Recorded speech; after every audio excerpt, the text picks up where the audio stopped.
What's going on, everybody? It's good to see you all. It's good to be back. We'll get started here in just a moment. We'll just do our nightly audio and visual check. So if you can hear us and if we are streaming in 1080p, just go ahead and leave a thumbs up in the chat.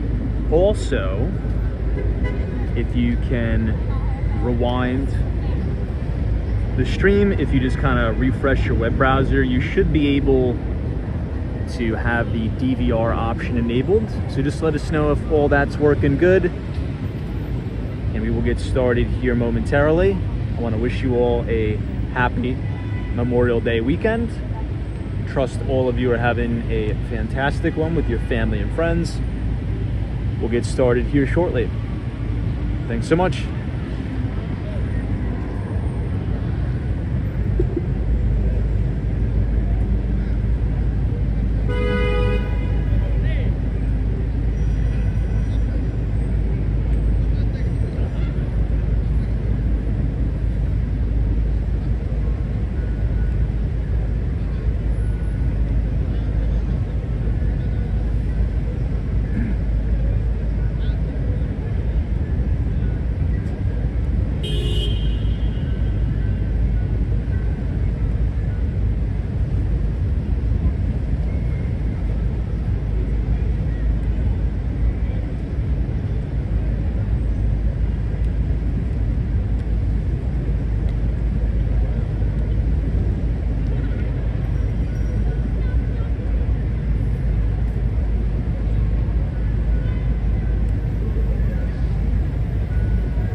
Okay, I think we can get started. I think we got everything in check. So good evening, everybody, and welcome back to Walks and Wall Street. Today is May 26th, 2024. It is a Sunday, and it's about 8:55 p.m. Eastern Time, and we are reporting live right outside of the very iconic and famous Plaza Hotel, the Sherry Netherland Hotel, the GM building, and the flagship Apple store on 5th Avenue. We also have this pretty unique view of the Trump Tower just off to your right, that big black building. But just in between the GM building, right off to your right, is 432 Park Avenue. Now we usually start off the live streams directly under that building. And it's a little bit cloudy, it's a little bit hazy out tonight. So the top, I'd say third of the building isn't even visible. So apparently if you have an apartment up there, a condo, I guess you don't have any view tonight. You're literally living in clouds. So before we get started, I just want to wish everybody a wonderful Memorial Day weekend. I know it's Memorial Day, but I just do want to show my appreciation to all of our military veterans. Appreciate it very much. America is the greatest country on earth. God bless all of you, and God bless America, and God bless our troops. So even though tonight is Sunday, we usually do our markets a look ahead live stream, but tomorrow is Memorial Day. It is Monday. Markets will be closed. So we're going to shift things around a little bit. Today will be technically our Saturday broadcast. Tomorrow will be our Sunday markets a look ahead broadcast. So today we're going to try to go all the way down to the Manhattan Bridge and the Brooklyn Bridge. Check out all of the festivities and everything that's going on in the city for Memorial Day and for Fleet Week, which is coming up, which is pretty exciting. Now, just a quick recap on the markets. Last week we had some major notable earnings reports and pretty much capped off earnings season for us. We had NVIDIA, ticker symbol NVDA, report earnings. We covered that in depth on the live stream. We had the S&P 500 closing at 5,304, just a hair off of new all-time record highs. Earnings have been pretty good, I think, across the board. There was some weak spots in terms of the guidance, particularly if you looked at Home Depot and Walmart's earnings. In terms of the guidance, I think it was a little bit shaky, but obviously CEOs don't want to, kind of extend themselves. But I think I would give a 2 thumbs up this earnings season, particularly for all of the large cap and mega cap tech stocks like Apple, Microsoft, Amazon, NVIDIA, and the like. Big bright spot was all the cloud computing components like AWS, Azure, and Google's Google Cloud. All right, everybody, so I'm going to go ahead and close up the laptop. I'll say hello to everybody in the chat, and we will go ahead and get started momentarily. So thank you all for joining. And we're going to be making our way to Lower Manhattan, particularly the Brooklyn Bridge and the Manhattan Bridge tonight. So thank you so much for joining. Appreciate it.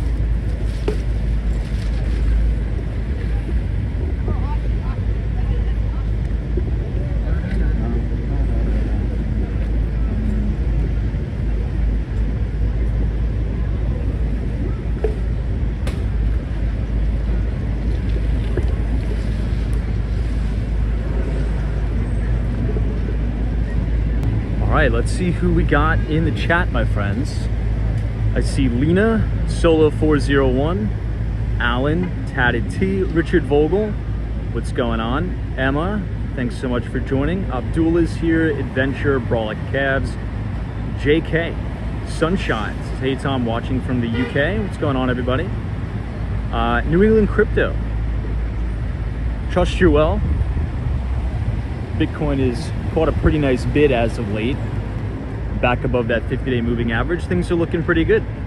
Harry Connor says, how was the wedding?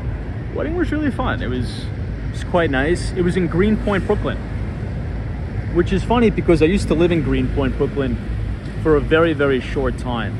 So for those of you who might not be familiar, Greenpoint's kind of like an up-and-coming, I should say, hipster type neighborhood in Brooklyn, New York. Now, it's a little bit difficult to get to, but also not really. The easiest way to get there, in terms of where I used to live, this is looking at the Sherry Netherland Hotel, once again. But I used to live right on DuPont Street. So I would take the 7 train to Vernon Jackson Boulevard, and then I would walk over the Pulaski Bridge, and it quite literally drops you off at DuPont. Now, the wedding venue I went to was at that hotel just as you come over the bridge there, and it was awesome.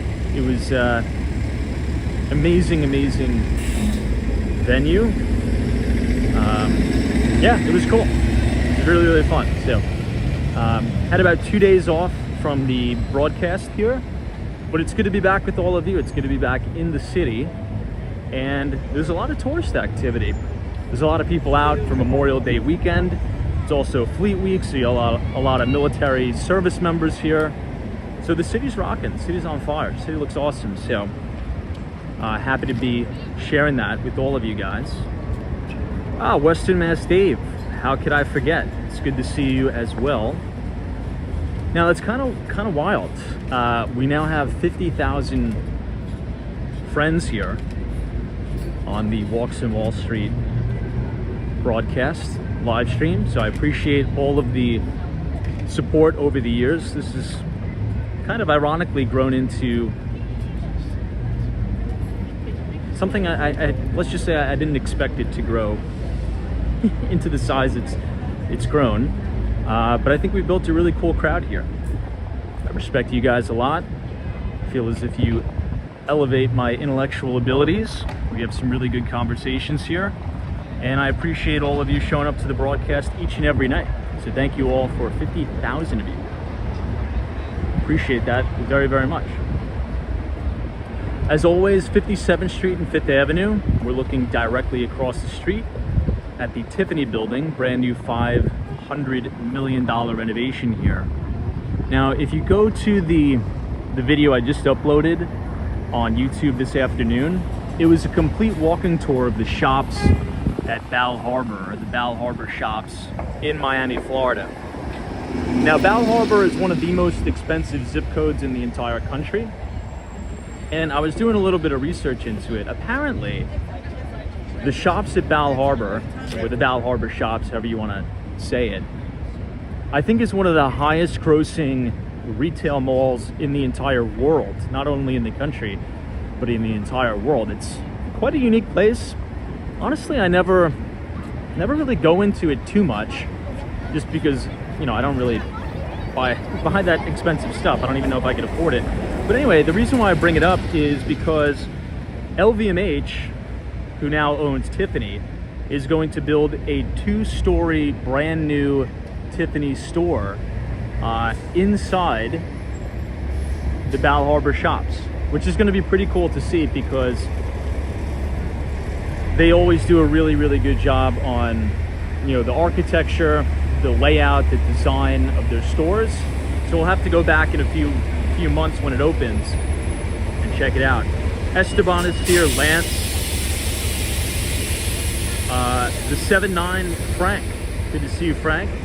Thanks for joining. Gary Carpenter, as always. Blue Beam 102, you're the man as well. Appreciate it.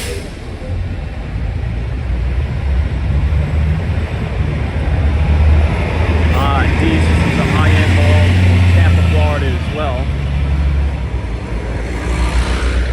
Now, the reason why we keep bringing up Tiffany and LVMH, because I think it's just it's a really good model book for a successful company and how to run a business properly.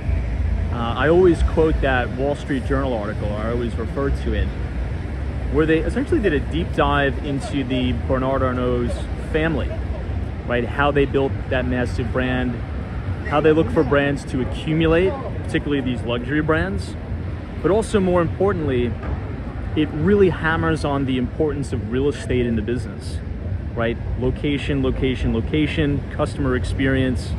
So I mean, if you're interested in business in general, I think LVMH, Moet Hennessy, and Bernard Arnault in general are just really, number one, a really good person to study, but a really good company to study. It's a fantastic model book on customer experience, customer service, and the importance of real estate as it relates to the business. The whole article went into, you know, a lot of the worth of the company LVMH is not only in the products and the services and the brand, but it's in the actual physical real estate. This is for an example. I mean, they own the 2 corners of one of the most expensive blocks in the entire world.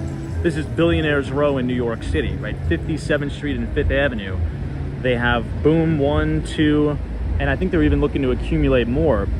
Now, not to ramble on too long about it, but what was also quite interesting about that Wall Street Journal article talking about Bernard Arnault is they really had the vision to see the potential in Miami, particularly in the design district, buying up and essentially building that kind of outdoor shopping paradise, if you will, in Miami's design district, which was quite cool.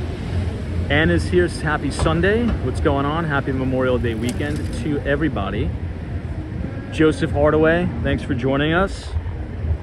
Looks like we have some Secret Service here for the former president. I think he's back in town. Or should be back in town soon, whichever way you want to put it. Shadow, what's going on?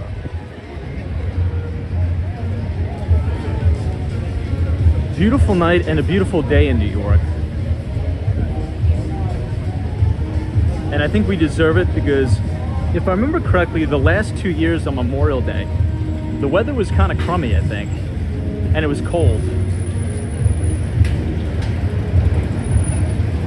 All right, let's get back on the sidewalk behind these barricades.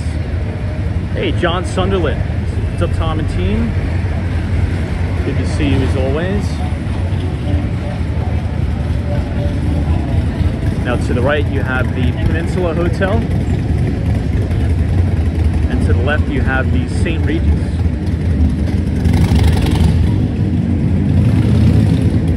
Michelle K. says, hey, Tom, hope your birthday was amazing. Thank you so much. It was. I'm not really a big birthday kind of guy. You know, not really a big birthday guy, but I had a great day. So I appreciate your kind words. I really do. Beautiful day yesterday. Mel J, what's up? I love this time of year in the city because everybody has these big American flags flying outside the stores and the facades. The building we're looking at now is the University Club. It looks great. I was also walking past the New York Athletic Club today, and they were having a ton of stuff going on there. T-House's Rangers won, that's true, but I think the Knicks are out of it as of last week. I think you guys updated that. Western Mass Dave's, Tom, what did you eat at the wedding reception? Well, it was unreal, the wedding reception, because my buddy who got married, he's a Michelin star chef. So you can imagine what they had there. And everybody from the restaurant was there, made all the food, made all the pastries. It was just unbelievable what they had there. So it was awesome.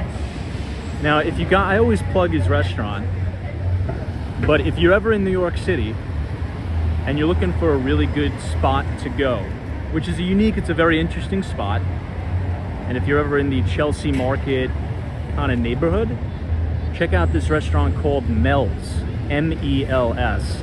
It's an Italian restaurant, but it's more focused on like artisan pizzas.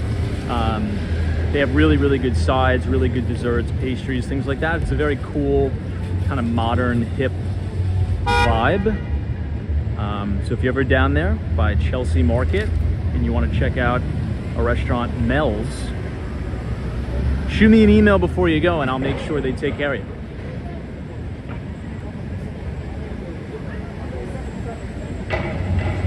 Kenneth says the Knicks lost last week, but the Celtics are now beating the Pacers. Copy that. Yeah, just to be honest, I probably will not pay attention to the basketball stuff anymore. I mean, the only reason why I was really paying attention to it is because the New York team was in it. And apparently, as we look at the gorgeous St. Thomas Church, I don't think New York basketball teams are ever any good, right? I mean, at least as of recent. The Knicks never really win anything. The Nets never win anything, so. But it was kind of cool while it lasted, so good on the Knicks. I guess the only New York team that's in like the playoffs now are the New York Rangers. But the Rangers fans aren't as crazy as, how do you call it, the Knicks. Yeah, Dan Sangs. Same here, Tom. I stopped caring. Oops. About my birthday after I turned 29. Yeah, it's not that I don't care, but I'm just not a big birthday type guy. Yikes.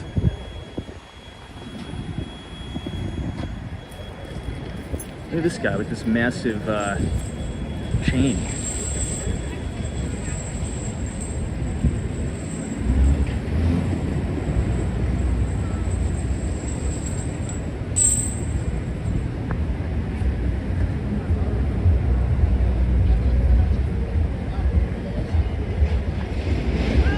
He looks like he's up to trouble. So we'll get away from that, and hopefully he doesn't randomly attack somebody.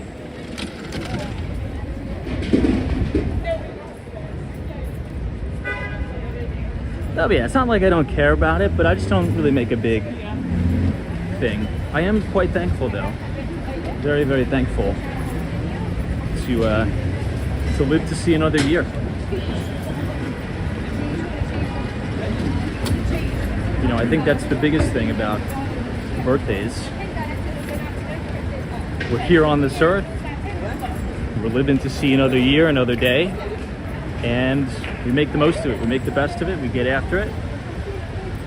And we're here in the good old US of A, greatest country on earth, in the greatest city on earth, minus the crazies with these massive chains, looking like something out of a GTA movie. All right, let's try to focus a little bit, because I do want to get you guys down to Lower Manhattan tonight. And I think if we're steadfast, if we continue to crush all the way down, we will get there. We'll probably, if we have time, which I think we will, by the way, assuming the foot traffic isn't too crazy, let's go on top of the Brooklyn Bridge, because the Empire State Building, One Vanderbilt, the World Trade Center are all going to be lit up in red, white, and blue for Memorial Day.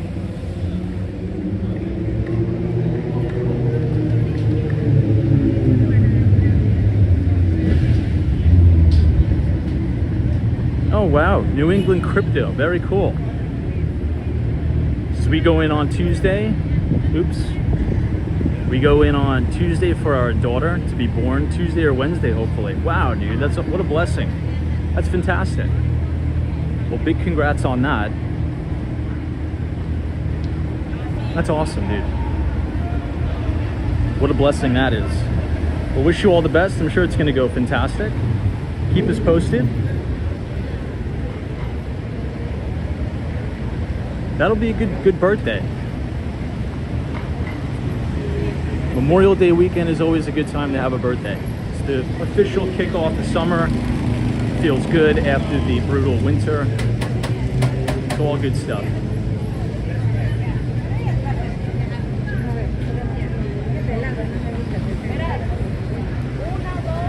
This is the Olympic Tower right here on the corner of 5th.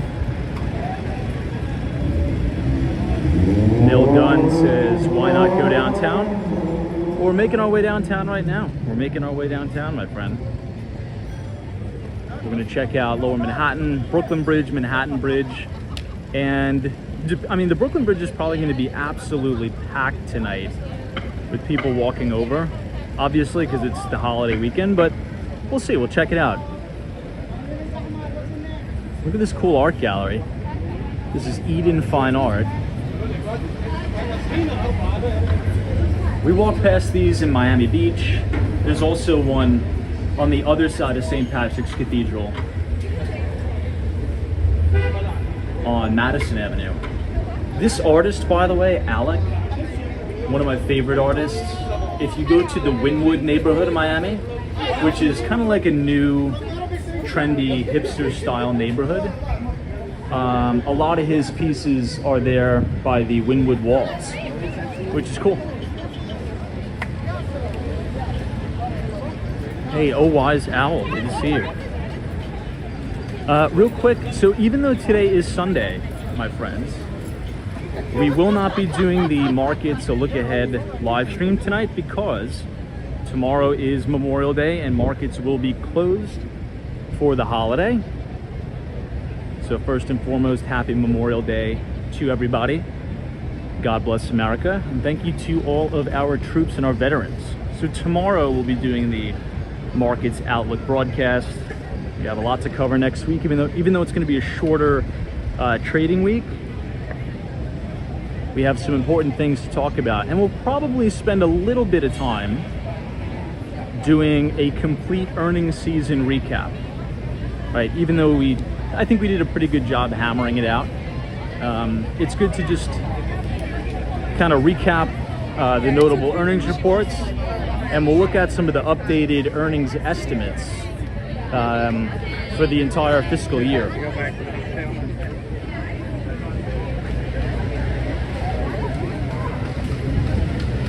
This is the main Saks Fifth Avenue. I always love this time of year how they have that entire row of American flags. Look at that.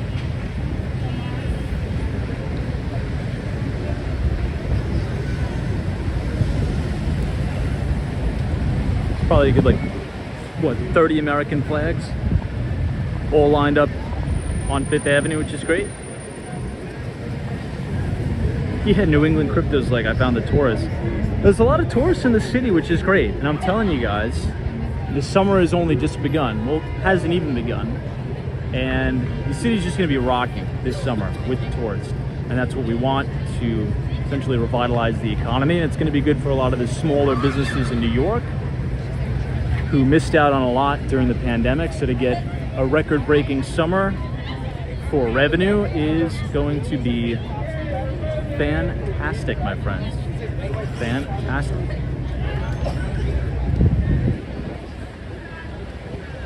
Hey, Richard Vogel. Good to see you, Richard. Doc7, what's up? Thanks for joining us. Pedro says, Tom, greetings from Brazil. As always, love to watch you every Sunday night. What's going on? Good to see all of our Brazilian viewers. Now, I was talking with a pretty big broker down in Miami, Florida. And we were having a conversation about Fisher Island. Now, for those of you who don't know, Fisher Island is kind of like a billionaire's row, but for condos in South Florida that's visible from South Point Park. So if you're in South Beach and then you walk directly south, continue through the South of Fifth neighborhood, it's going to bring you to South Point Park, which we uploaded a video of before. And then you're going to see Fisher Island, where you could take the ferry there. It's a beautiful place. And it's all these beautiful condos right on this private island. And what he was telling me, long story short, is that the vast majority of new purchasers on Fisher Island are all coming from Brazil, which is interesting. So lots of Brazilians coming to Fisher Island in South Florida. Hey, Mohammed Youssef says, hey Tom from Egypt, congrats on 50K. Appreciate that, Mohammed. Trust you're well all the way there in Egypt. I think it may rain, by the way. I feel a few raindrops. But yeah, Mohammed, I appreciate it. Thank you so much for your support. I appreciate your viewership. I appreciate you watching. And hopefully I'll be making my way over to Egypt sometime soon. It's on my bucket list. DM, what's up? Good to see you.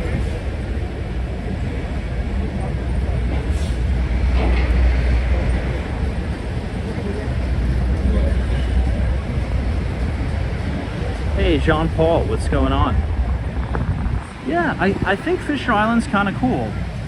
Now, I'm not sure if you heard about this new development, but the Noble Black team at Douglas Elliman is going to be leading sales on this new development on Fisher. If you want to check out some of the renderings, just Google 6 Fisher Island, and you can check it out. But apparently, a lot of the new purchases or the new transactions that have been done, actually the most recent, have been a lot of Brazilian buyers. So, but it's beautiful down there. It's really nice. I like it a lot. I think in general, South Point Park is one of my new favorite places of all time down there in Miami. Just a really amazing place. If anyone's visiting Miami, make sure you make, at least a day to explore the south of 5th neighborhood and go all the way down to South Point Park, check out the pier.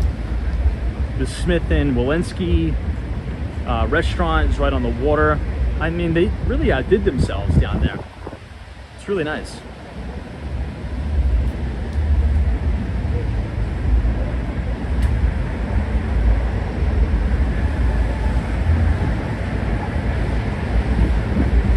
All right, this is the New York City Diamond District.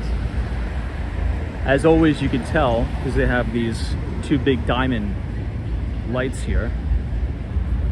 That's how you know you're in New York City's Diamond District.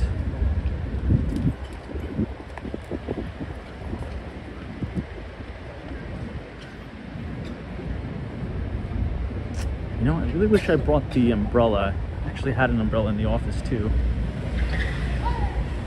Oh, jeez. I'm not sure if you guys saw that. It was a crazy driver. Hold on one second. That's another thing we got to watch out for, particularly in the summer. Really got to be careful for these erratic and just irresponsible drivers. Just over the last 2 days being in New York, egregious, absolutely egregious driving. Seems as if many of these drivers are quite derelict in their duties to be responsible behind the wheel, and you'll only see a lot more of that coming as we head further into the summer. Hey, what's up, Cosmo? It's happy Memorial Day. Happy Memorial Day to you too. Appreciate everything you've done for the stream. Trust you're well. Hopefully you're having a good summer.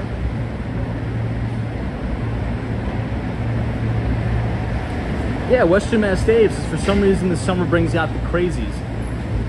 I think it's just everybody's so cooped up in the winter, and once it's finally nice out, people just want to get out. And it's a lot of younger drivers, right? A lot of inexperienced, kids doing stupid stuff, but it's every summer you see these horrible tragedies, a car full of teenagers, driving way too fast or racing. A big thing in New York, particularly on the BQE, so watch out for that, are all these teenagers that buy these little, for lack of a better term, shitbox cars, like those little racer cars.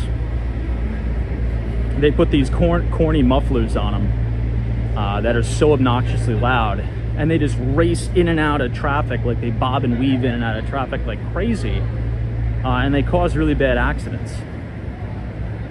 And it's always these teenage kids in these racer little cars, and they're crazy going in and out of traffic like nuts.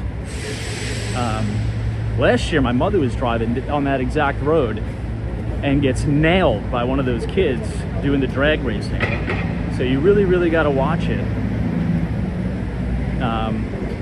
It's funny because as we're speaking about that, I was on Twitter and somebody sent me this interesting post on Twitter of the NYPD saying they caught one of those organized street racing. I don't know if you can call them gangs. They're just like idiot kids. Because they posted on social media of them, racing and bobbing, weaving in and out of traffic. And I guess on one of the videos they forgot to edit out the license plate. So the NYPD just brought up a lengthy list of charges on them.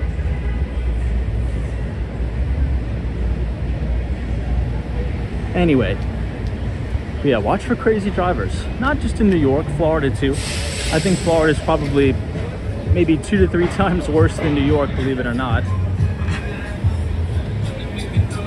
Melees is in Florida. A lot of kids race on the highway.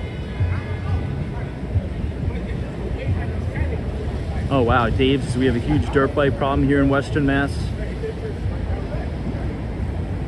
Well, Western Mass is more rural, right? So I mean, I'd assume if you have a dirt bike, at least they're not ripping on the streets.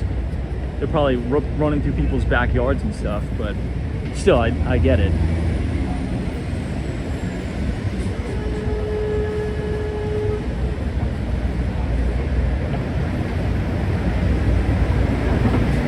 You know, not to make the topic about the financial markets, but that's kind of my main bull thesis and why I'm so optimistic.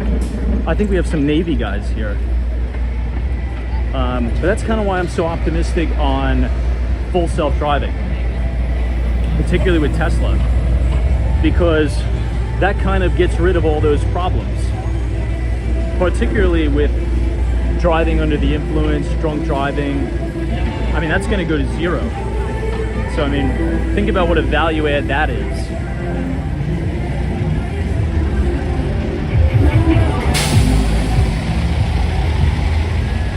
Let's cross since we have the light.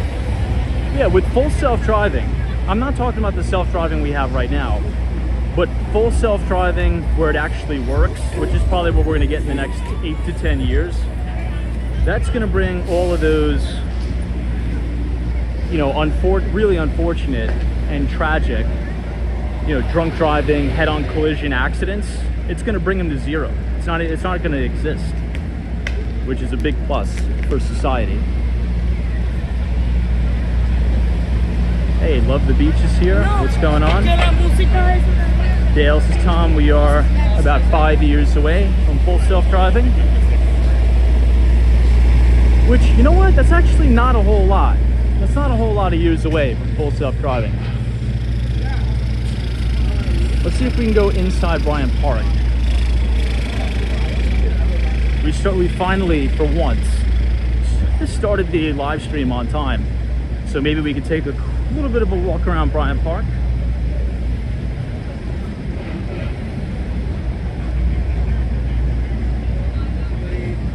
Yeah, Peter, it's also another good point. Just think about the value add, the blind people who can now get around. I think if we want to take it even a step further from that, talking about blind individuals, I mean, then you could get into the Neuralink conversation. You know, there was actually a new update. I wrote that down in my notes. I wanted to bring it up. I was actually going to bring this up on tomorrow's stream, but since we're on the topic, we might as well talk about it a little bit now. Did anybody see the Chris Cuomo episode or the news report where Chris Cuomo was interviewing the gentleman who has literally the first Neuralink chip implant? Did anybody see that? This was only probably a few days ago. In any event, if you haven't, check it out. Just go to YouTube, or I think he also uploaded it on his Chris Cuomo Instagram page, where he's interviewing the kid who got that chip implant, and he's quite literally walking the audience through, I guess you can even call it a demo of how he uses that chip to browse the web, solve problems, play chess. And he's really just doing it by thinking about it, quite literally. And this is first generation tech. You know, this is the first guy who's ever gotten that procedure done. So imagine what he's going to be able to do in 8 years. You know, imagine what that's going to do for vision impaired. It's going to be pretty wild. So I would check out that interview. You get a first-hand perspective, and not to, you know, hammer on the topic too much, but this is the thing that was the biggest takeaway from that interview, in my mind. Notice his facial expressions when he's talking about all the stuff that he could do. He like lights up. Like, he's so excited about it. It like changed his entire life. And it's only going to get better. And that's what he talks about. He's like, he says this is the worst it's ever going to be. So there's going to be new features, new capabilities. I mean, the future is just so freaking bright. When you watch something like that, how could you be a pessimist on society? It's really going to help a lot of people. Anyway, check it out. The Chris Cuomo interview with the gentleman who has the Neuralink chip. We are now standing on the corner of 42nd Street and Avenue of the Americans.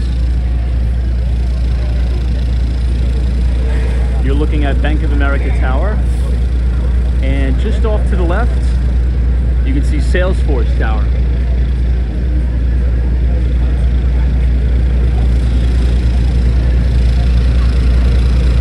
Dario says you saw a lot of Waymo in Tempe, Arizona. Hey, Troy Appen, what's going on? Just hey Tom, there are currently a lot of Waymo driverless cars in California. Now, Troy, isn't Waymo also partnered with Domino's or something like that? Domino's Pizza, where they do fully autonomous pizza delivery? Now, granted, it's only in very, very controlled settings. Still impressive. Still very impressive.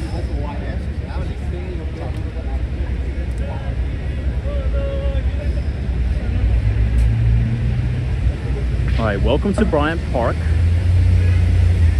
We'll quickly do one lap around the park.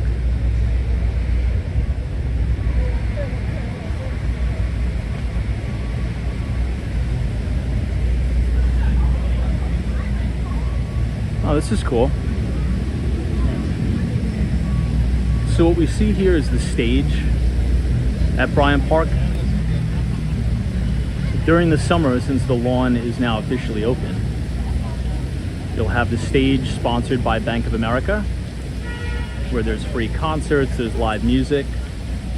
They also have like movie nights. This will run all the way through the month of August.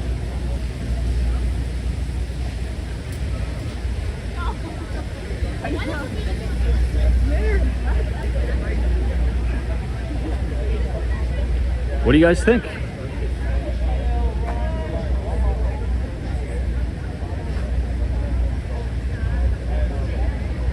This is the lawn at Bryant Park. It's closed for the night, but I'll tell you this. During the day, there's a sea of people here. There's still a lot of people in here right now. Fallon says, I agree, self-driving would help when 1 out of 4 drivers are under the influence and 1 out of every 7 is uninsured. Wow, is that a real stat? I guess I'll take your word for it. I'm not too well read up on that statistic, but it's a pretty scary statistic if that's correct.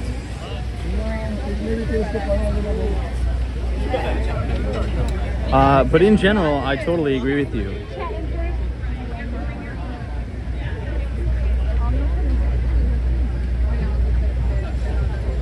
Now, self-driving in Teslas now, it is full self-driving, but you have to be engaged. You have to keep your hands on the wheel. You can't totally disengage, and the car will know if you are disengaged. So you have to keep, your hand on the wheel.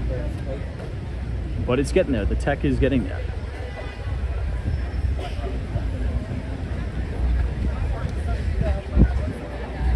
Look at how foggy it is.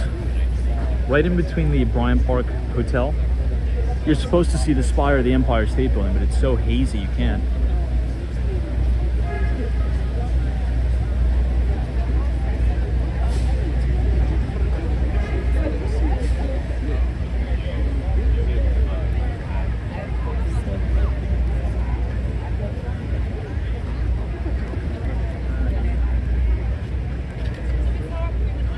What do you guys think, though?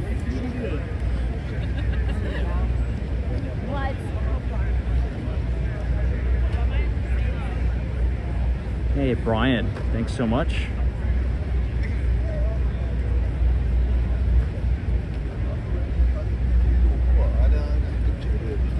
We'll do one lap around the perimeter. head out.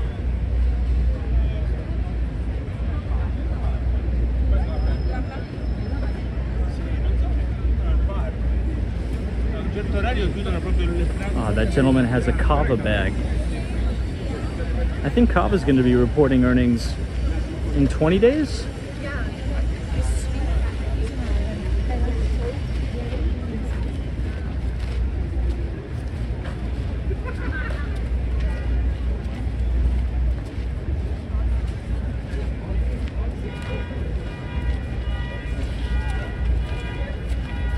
Feels like I just walked through air conditioning. That's how much of a difference just having trees around makes. Since Bryant Park is surrounded by trees and you actually have a grass area, quite literally feels like you have the AC on right now. Hey, Ongo.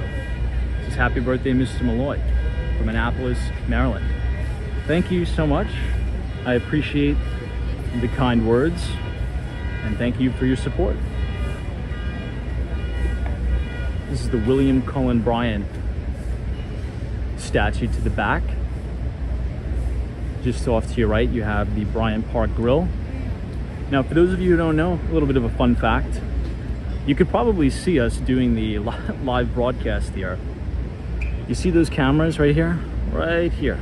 It's like 3 cameras. That is the 24/7 365 Bryant Park live stream. So you could see us doing our stream in the Bryant Park live stream. And that's up all year round, 24/7 365. It's kind of cool, right?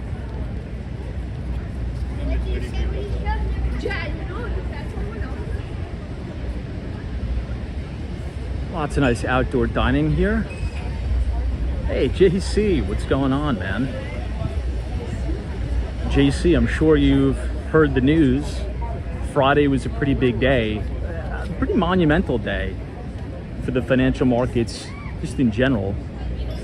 You have the official approval from Gary Gensler himself of the Ethereum spot ETF. Really, really, really big news.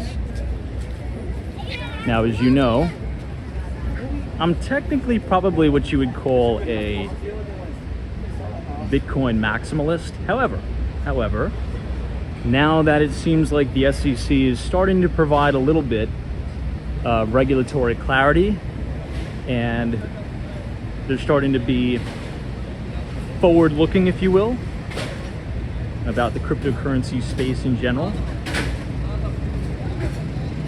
This is good news. This is really, really good news. And we briefly talked about why. And the main and obvious reason is when you have the Securities and Exchange Commission, which is not only held to the highest standard in the United States, by the way, but it's held to the highest regulatory standard in the world, right? Usually other countries and other regulatory agencies follow the lead of the SEC, the Securities and Exchange Commission. So if they greenlight something and provide boundaries and guidance and clarity, saying, hey, this is an approved product, we give our stamp of approval, well, that makes not only retail investors comfortable, but institutions, family offices, sovereign wealth funds, pension funds, and the like, endowments, peace of mind, if you will, around getting exposure to these assets.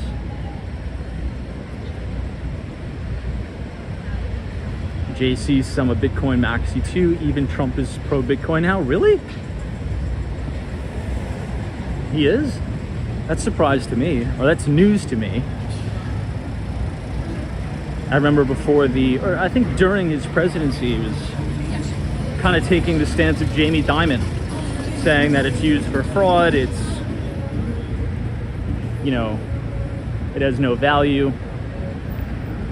That was probably one of my biggest disagreements with the former president is, let's just be honest, his ignorance on Bitcoin. So that's strange. I don't know if I'll have to look that up. Anyway. All right, so we're now headed southbound. We just got back on Avenue of the Americas. And we're gonna head towards 34th Street, Herald Square. But if you guys are enjoying the live stream tonight on this Memorial Day weekend,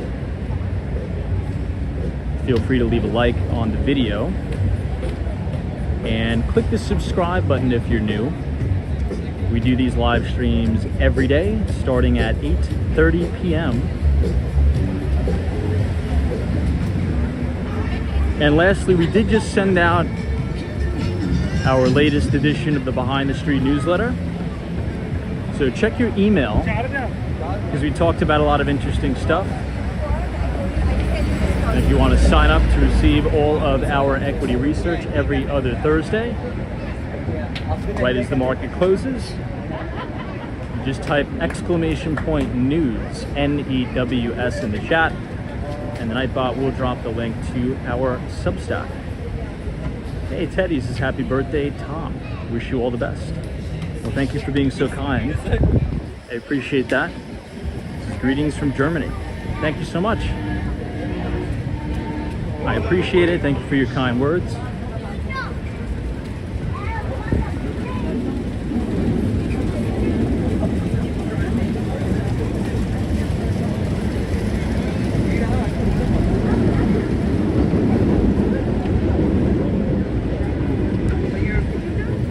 There's the Sheraton Hotel.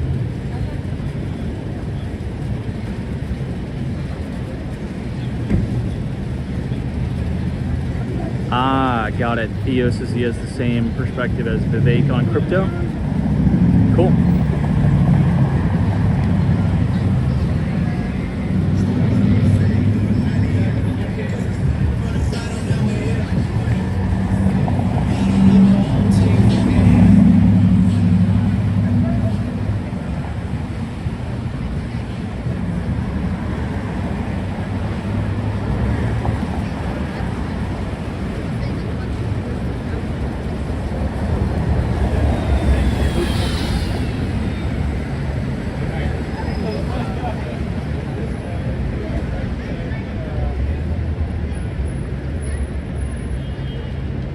I saw a comment I wanted to read, but my chat's jumping around.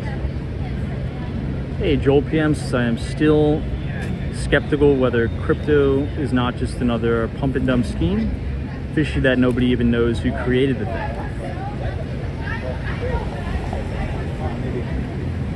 Yeah, I mean, I guess everybody's a little torn on it for sure. Here's one perspective that I think is interesting that we've explored before. When you're 100% certain on something, or when, let's say the majority of people are 100% certain and it checks out 100%, most of the alpha is already sucked out of the trade. Because there's no edge, right? You have the erosion of your edge. So that's why, you know, it's always, in hindsight, oh, it would have been great to buy Bitcoin at $700. But the vast majority of people didn't know what it was. The vast majority of people didn't know how to buy it. And if they did know about it, and if they did know how to buy it, they thought it was a fraud, right? So it's always looking in hindsight. So the thing about, you know, the investment business as a whole is you don't really need to be 100% certain. You just take calculated risk, and you want to set up an asymmetric risk profile. So if this thing doesn't work, okay, you may lose a little bit of money. But if it does work, this is kind of like buying the internet at, you know, just before Windows 95. It's kind of how I envision it. So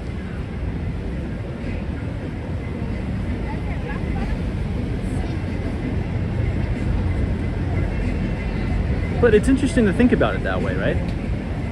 And that's with anything. It's not just, you know, not just with Bitcoin or with the cryptocurrency environment as a whole, but it's with any new product or service. It's with any company. You know, companies could fail. You know, think about the people who thought the iPhone was going to flop, and you thought, nobody's going to buy the iPhone. But imagine if you had bought Apple stock when the iPhone came out and held it, I mean, you'd probably be on an island somewhere. So again, that was one thing I was taught that was like a really good piece of advice, is you don't have to be certain on anything actually in life. If you do the diligence and you do the work, what's most important is just taking a calculated bet and a calculated risk while managing your risk, so you could allow yourself to take calculated risk and bets in perpetuity, right? Just like in baseball, you go up, you may strike out a whole bunch of times, but you got to keep getting up to the plate. To use a baseball analogy, I don't know anything about baseball, but isn't it true that some of the best hitters like have less than like a .50 batting average? Isn't it like significantly less than that, and they're like the best in the world? So if you could take a lot of swings or have a lot of at-bats while managing your risk, the great thing about America in general, like kind of tying this into Memorial Day on why the United States is the greatest country on earth and will continue to be the greatest country on earth, is because, you know, failure is almost kind of encouraged here in this country. You know, try a bunch of different things, be innovative. Because if one thing doesn't work, that's okay. You could just try something else. And you have unlimited opportunities to do it constantly forever. And you only need to be right once. I think that's so encouraging to think about. I always tell myself this when I'm in a little bit of a rut, or I'm not doing well, I'm not performing well in my job or in my life. I'm like, it's okay, just keep going, keep doing the activity every day in perpetuity forever, because it only takes it only takes one opportunity to either make a fortune or to change your life. It only takes one. Hey Diana, thank you so much for your very generous $10 donation. This is happy birthday, Tom. Well, thank you for your kindness. I appreciate it. Thank you for your birthday wishes. And thank you for supporting the stream. Harry Connor says 300 average, $1 million hitter. Peter says I take calculated risks with the biotech stocks and have had a few 10x winners. Wow. I feel like that's what venture investing is, in a sense, right? Now I know I'm oversimplifying it by like 1,000, but if you really think about it, if you're a venture capitalist and let's just say, you know, you're a small VC person and you're writing, you know, $50,000 to $100,000 checks, you don't know if these startup companies are going to fail or die, right? If anything, you're probably going into it expecting that all of the investments that you do are going to go to zero. But it only takes one Uber or one, you know, DoorDash or one, you know, name your unicorn company to really, really pay off and make a fortune. So I think that's pretty much what venture investing is. Make a lot of small concentrated bets in a lot of things that may pay off. And even if one or two pay off, you're gonna make an absolute fortune. So that's an interesting way to think about it too, for sure. All right, everybody, we are here now outside of Macy's at Herald Square. It's a beautiful, beautiful night. Michael says, Tom, are you aware of the meme coined trend, especially on Solana? I don't really pay attention to any of the meme stuff.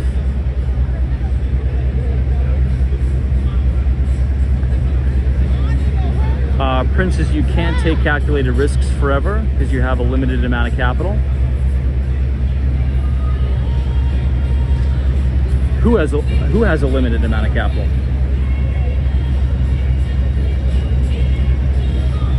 In theory, you have an unlimited amount.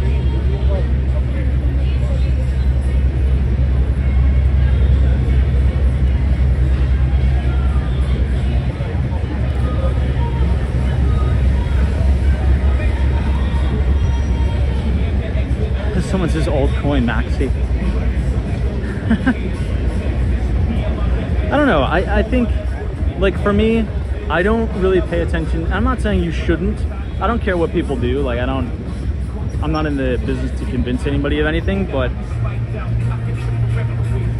The way I think about it is, in the investment business and in life and in business, you need to protect your mental capital. And if you're working every day and you're trying to get deals done, you know, that's stress on your body and on your brain. So I'm going to be very, very protective of what goes in my brain. So I'm not going to allocate any of my time or resources or mental energy into, you know, meme coins. And that's just me. Because with meme stuff, or whatever this new trend is, you can't replicate that at higher amounts of AUM, or assets under management.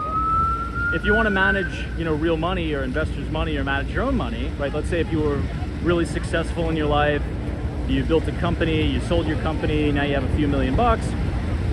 You know, it's probably not wise to, you know, buy a bunch of meme coins or whatever the thing is, right? It would be wise to invest it wisely in a strategy that you can replicate over time, right? Whether that be, you know, buying the broader market, the S&P 500 or some sort of index fund or something like that. If your bet is that corporate profits in America will continue to go up roughly 8% a year, right? The market over time should gradually go up. Granted, there'll be bear markets, there'll be recessions, yada yada. Or you could allocate a specific amount of your capital to investing in companies with good fundamentals, earnings, things like that. So I don't know. No, I'm not gonna lie, when I was in college, I did a lot of stupid stuff like that. And this was like 2014, 2015, and 2016. I would participate in a lot of those nonsense, just really, really stupid ICOs and just dumb stuff. Just really, really dumb stuff. It was fun. It was like gambling, right? Something to do with your buddies in the computer lab when you're, you know, on Bittrex. I don't even know if Bittrex is still around anymore.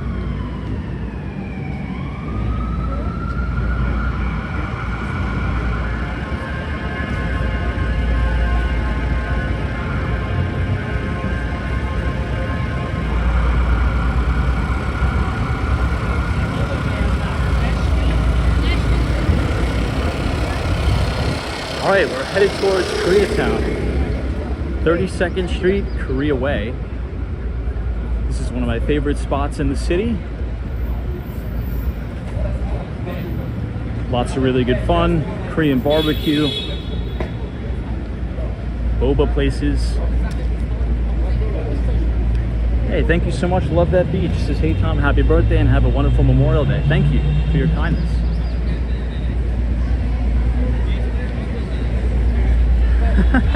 Ozzy says take out a second mortgage and buy Dogecoin. Oh God. Yeah, don't do that, right? But it always happens the same way. I think for people that are novice investors who are just getting in it, you almost have to learn that way, I think. In every, you know, irrational, exuberant cycle, people make a lot of money, but they always lose it. I've seen this over and over and over again. Because I was one of those people. Like, me and my buddies would trade like nonsense in college, just for fun, you know, being stupid teenagers in our early 20s. You know, we'd be like, oh my God, I turned $5,000 into $75,000 buying into this, you know, random ICO that's probably a scam. Actually, not probably a scam. Is 100% a scam, right? But then you think you're a genius. Oh, let's do it again and again, and then you lose all your money. Anyway, here we are at Koreatown. Man, and it is rocking tonight. This is a new spot too. It says Nana's Green Tea. This is relatively new. It's probably about 2 months old.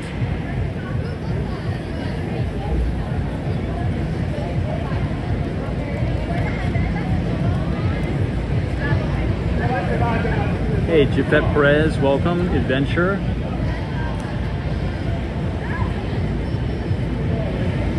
Yeah, pre-mines. So funny.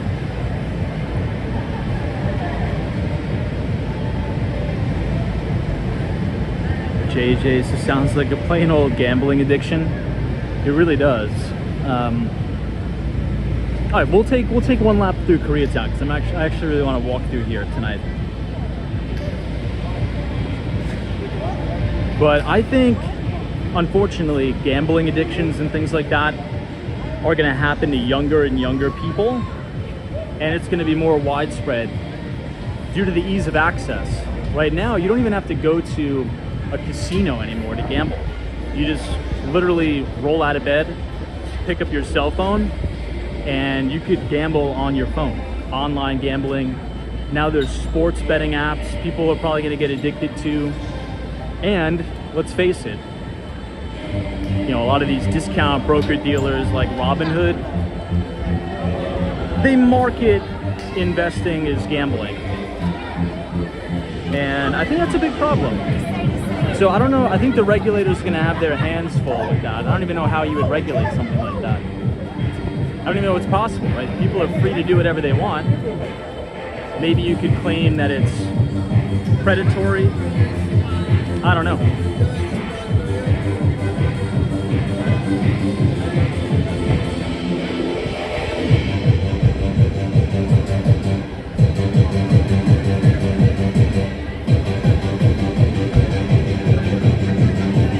We're outside of the H Mart. It's one of my favorite grocery stores in all of New York City.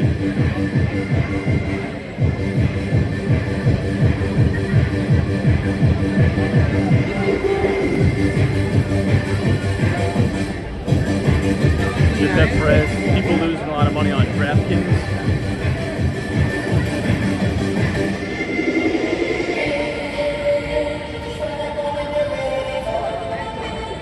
What's the ticker symbol on DraftKings? Out of curiosity.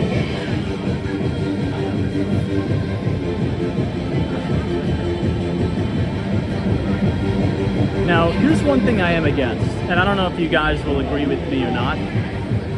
I am really, really, really against advertisements for the lottery. I see it all the time on the subway. You know, play the New York State lottery now, right from your phone.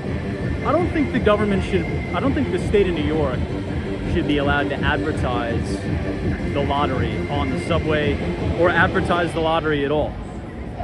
Because it's a total conflict of interest, right?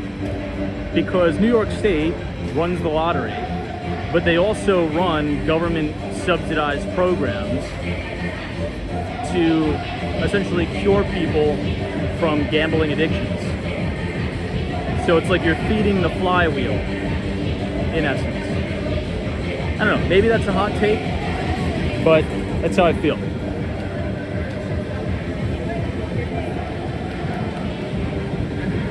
Because that's your own government, right? Your own government should be looking out for your best interest. And, you know, by and large, if you look at the data, and this isn't my opinion, by the way, this is just what the data shows. The vast majority of people who are playing the lottery, this is a really great spot here at Gray Street. The vast majority of people who are playing the lottery are from low-income neighborhoods, right? That's not a prejudice statement. That's literally what the data is. So to me, that's predatory, right? If your own government, instead of running advertisements saying, hey, you know, here's a free online college course you could take to get a certificate so you can get a job, you know, I'd say, okay, that's probably money well spent, as opposed to now you could play lotto and gamble your money away on your phone, when by and large it's people in low income government subsidized housing that are playing the lottery. I just think it's it's unethical. I think that would be the appropriate word.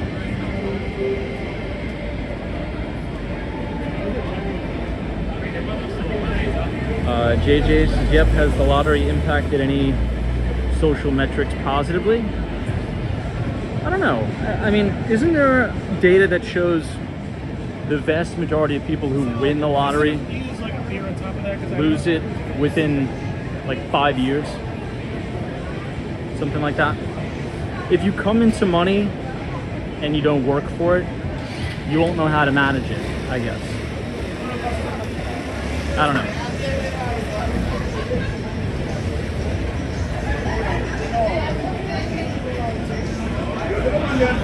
Princes I would buy out of the money options over lottery tickets any day.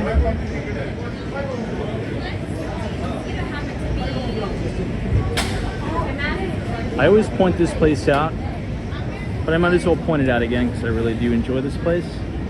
This is called Sorimara.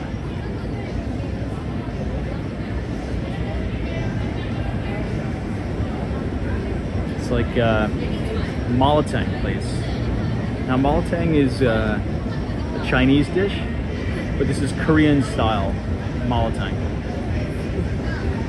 It's pretty good. It's right here in Koreatown. You just go through this door and you go to the second floor. It's a good spot.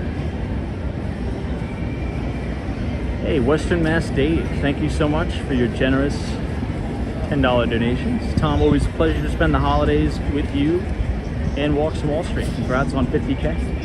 Thank you, Dave. Appreciate the kind words and support. It is kind of wild. We now have 50,000 people here, which I appreciate. I think we've created a really good group here of like-minded individuals.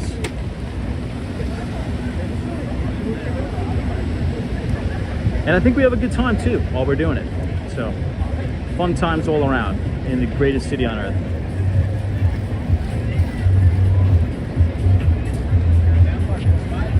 All right, well, we will make a right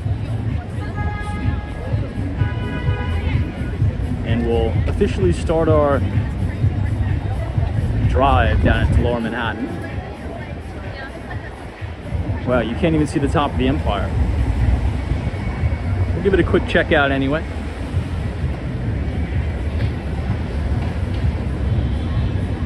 Hey, Jonathan France. Just can't believe it. I remember 1500. I know, right? It's wild. Theo's just stopping for karaoke. I'm down. You know, Koreatown is such a vibrant place. It almost feels like you're not even in the US. I love it. See, that's the one, okay, that's the one thing I'll kind of say is the main kind of takeaway. If you want to know like a main difference between New York City and Miami, obviously the climate, I mean, obviously, right? But Miami really doesn't have yet, it doesn't have yet all like multicultural. It's a very like Latin influence, which is great. I mean, I love, you know, all the Cuban food down there, all the food from Argentina, lots of Brazilian food, lots of Brazilian people. It's like living in Latin America. However, in New York City, you know, you have your own, I mean, you have everything, like quite literally. You have Koreatown, you have Chinatown, you have Little Italy. You don't have that yet in South Florida.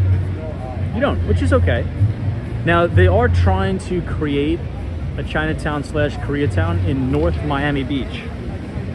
So there's actually quite a few, well, not quite a few. There's a few Korean restaurants popping up before Sunny Isles Beach. Now, as the job growth continues down there, I think it's going to attract more people. And who knows, maybe in a few years, you'll have those little pocket neighborhoods in Miami, like all around Miami-Dade.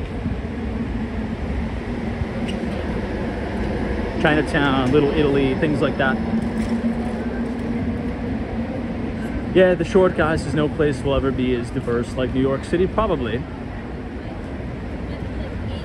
I don't know. Well, I mean, what about London? Now, I've never been to London, but any viewers here from London, or maybe just people in the chat who have been to London?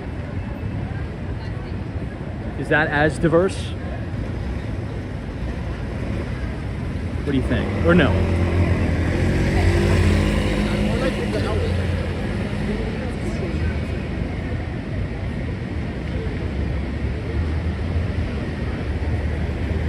Alright, let's wait for this light and we'll cross. Hey, Colton Manning. Good to see you. Thanks for joining us.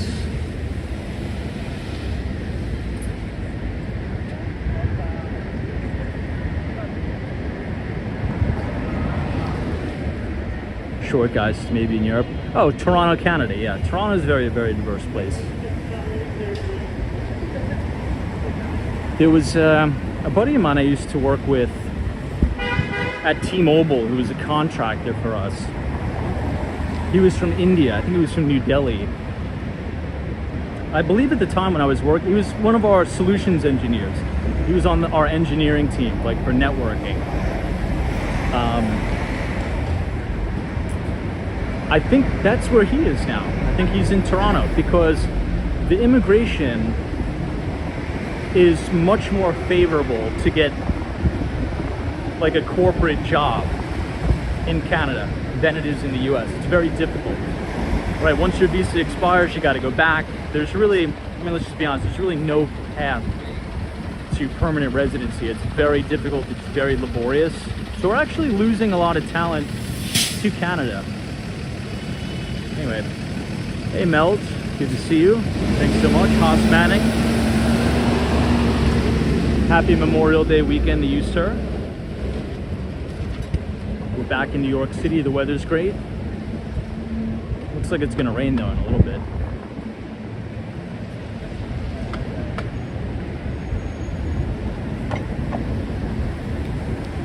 Now, this is the skyscraper that's blocking the view of the Empire State Building. But what's cool is you guys see the glass facade going in.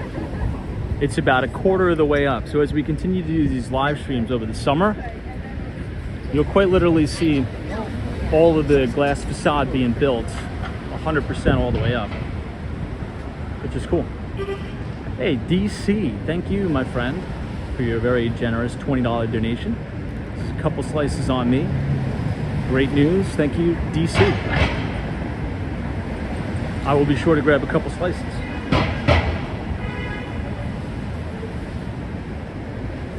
I'll probably be out in Long Beach relatively soon. But if anybody here is visiting Long Island, I know Long Island's a big place. You know what's the best pizza spot I've been to so far out on Long Island? It's in Melville, New York. Not sure if anybody's familiar. It's called La Focaccia. The place is freaking unbelievable. It's right off of North Service Road. So if you just Google La Focaccia Melville, you got to get their grandma slice. It's unbelievable. I haven't been there in, oh my God, years. But we used to have an office there, right on North Service Road in the JP Morgan Chase building. I think that's where they do the majority of their mortgages, through that building. I think it was called 395 North Service Road. Anyway, that place is great. La Focaccia. There's also a good spot in Long Beach, right as you come off the train. Right, literally right across the street from the train station. It's a good spot.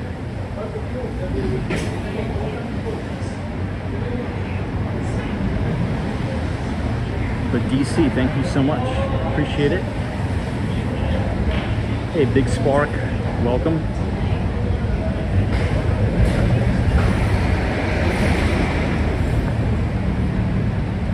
If you guys are enjoying the live stream so far tonight, feel free to leave a like on the video. And click the subscribe button if you're new. We do these streams every night, starting at 8:30. Look at this building. Brand new facade. 250 Fifth Avenue, it's called. I wonder what it is. It looks like a club, maybe a lounge, but boy, did they do a fantastic job on the facade. I remember this was all covered in scaffolding. 255th. Beautiful. Darren says, Tom, what is your astrological sign? I couldn't tell you, man, to be honest.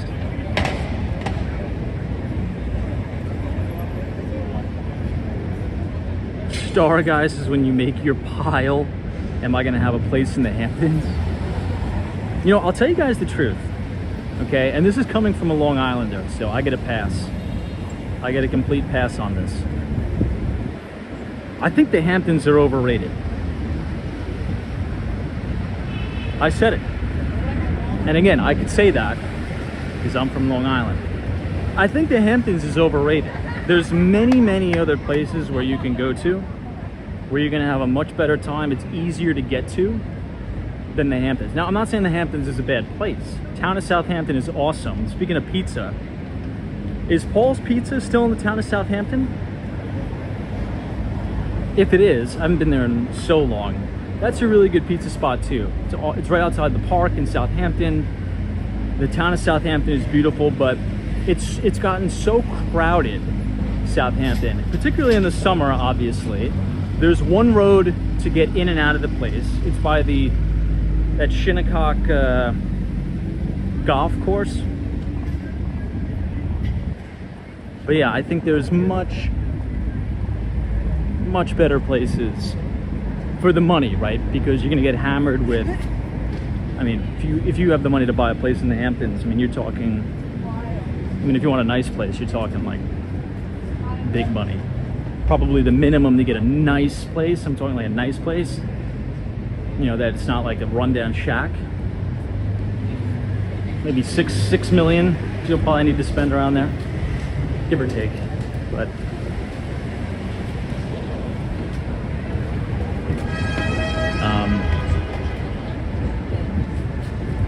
yeah, I think long term, I love the city. I want to be in New York City.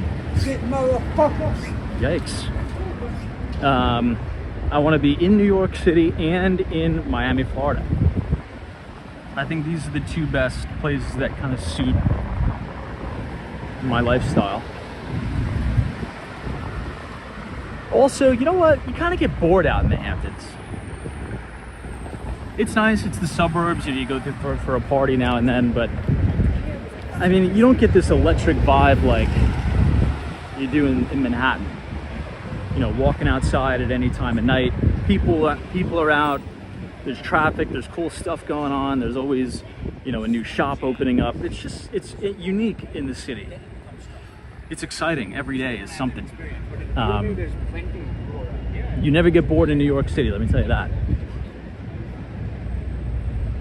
All right, let's bang this right. And we'll check out the portal to Dublin that is now closed down because people were doing lewd acts to each other, which is unfortunate.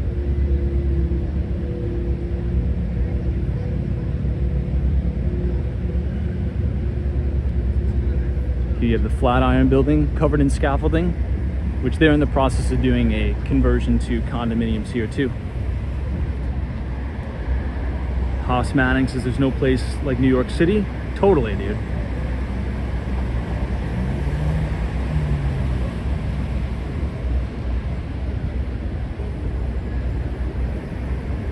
Joel PM, yeah, Montauk is pretty good too, Montauk Point. Hey, thank you so much, Kate. Says, hey Tom, long time no see. Happy birthday. I appreciate it. Thank you, Kate. It's always a pleasure to see you. Trust you're well. Oh, the short guy, they did open it back up. Copy that. I think you're right, sir. I see something brewing over there. I don't know. Last time I heard is they closed it down because people were flashing each other. Everybody was giving each other the middle finger.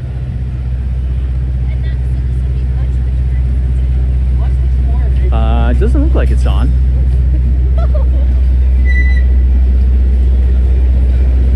We'll cross the street and investigate. This is Italy just off to the right.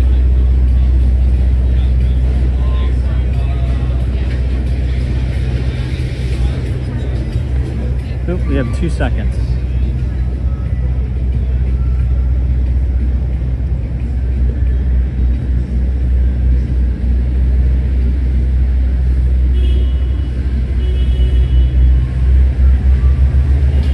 Hey, Points Traveler, this is Tom. You watch any of the races today?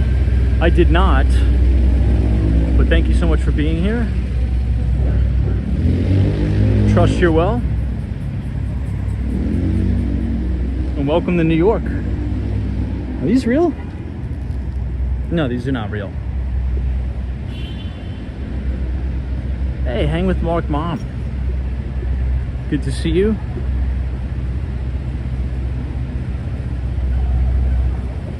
It's good to be back streaming. I was at a wedding for the past 2 days.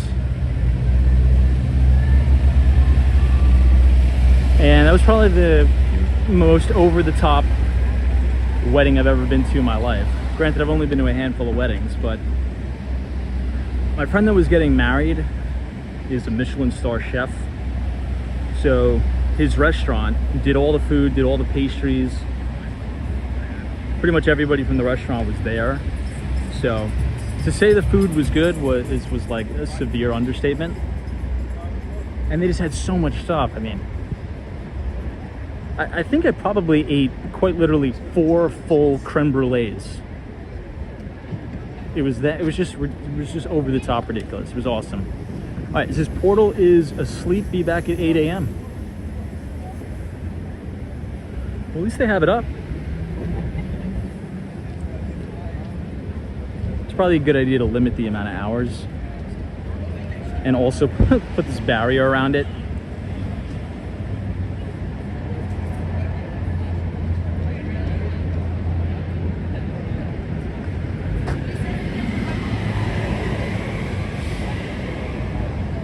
Oh, cool. Rotten says Tom grew up in Huntington.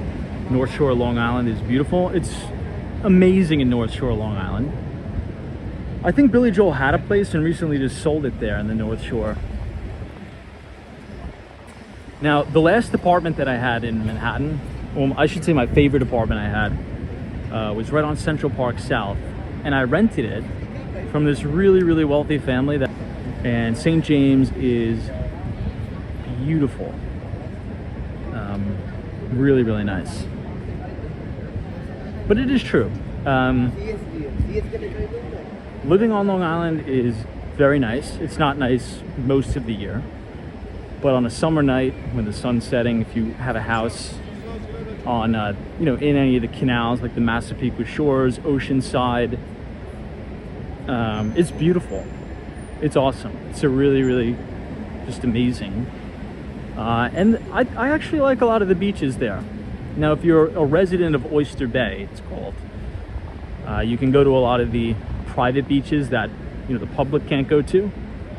One of which is Toe Bay Beach. I'm not sure if anybody here has been to Toe Bay. That's a really nice beach. I'll probably be out there a lot this summer. Please God, hopefully.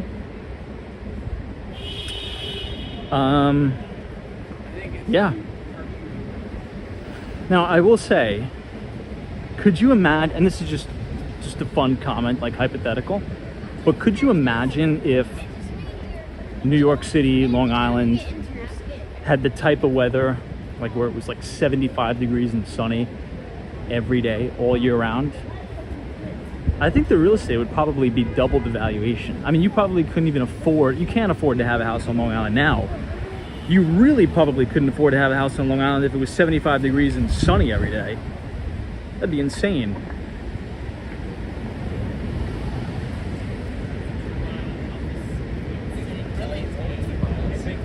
Hey, TD. Good to see you, Teresa Diaz. Thanks for all the support. Cybersecurity, Okta, ticker symbol OKTA. Palo Alto Networks reported earnings last week. They were initially down on the report, but they've worked their way back to close at the high of the day. I think those are your top two: CrowdStrike, Palo Alto. Okta, not so much.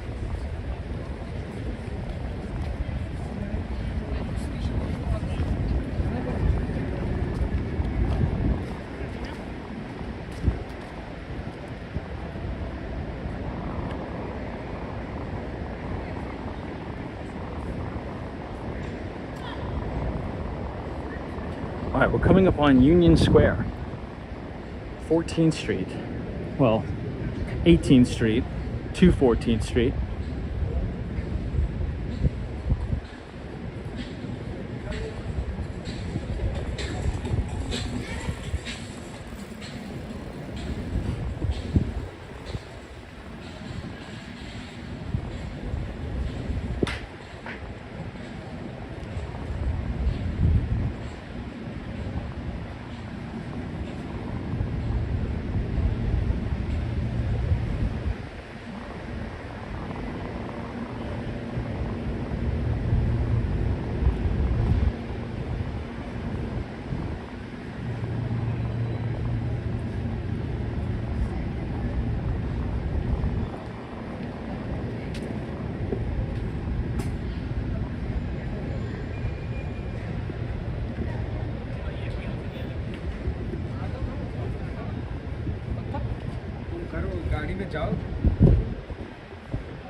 Joel PM Zscaler. Now, what I really like about Zscaler is you have a lot of corporate buy-in. The CEO, I think, still owns over 50% of the company or something crazy. That's how you know somebody's in it, right?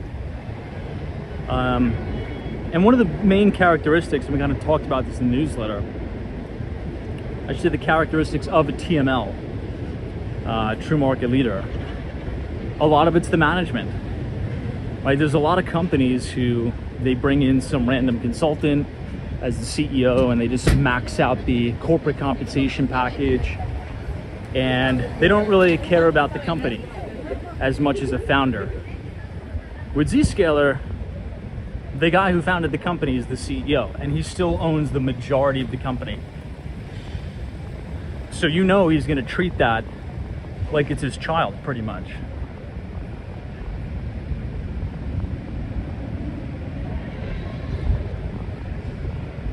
All right, Union Square Park.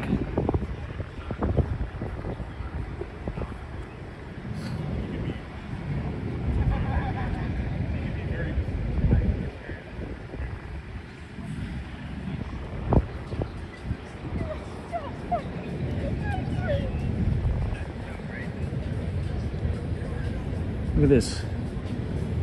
The New York City Parks Department has a brand new Ford Mustang Mach-E. Cool.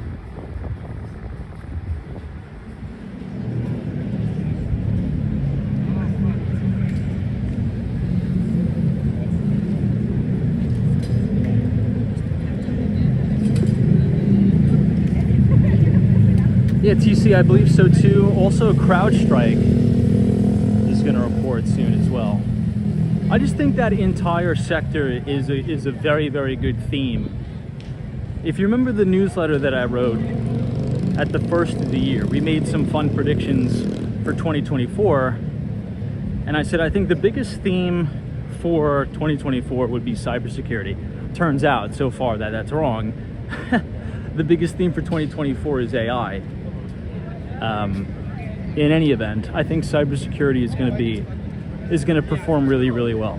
The sector as a whole, particularly as we move further and further into the age of cloud computing, the internet, AI.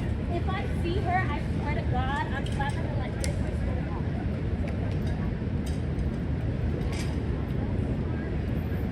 That's one of my biggest pet peeves. You guys want to know what one of my biggest pet peeves is? I'll tell you. I can't stand it when people like act like that.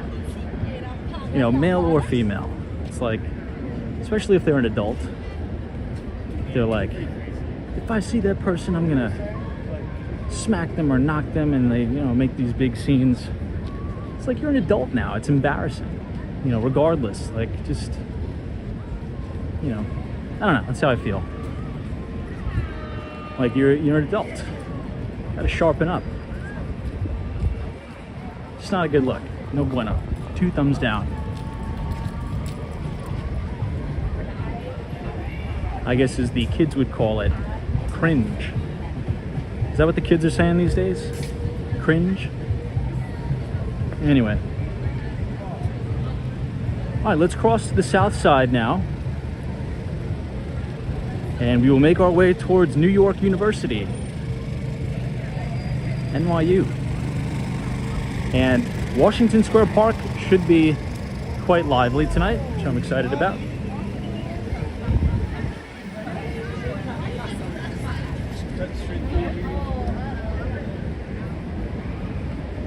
So someone says the Whole Foods is open late. I don't know, maybe 10 o'clock?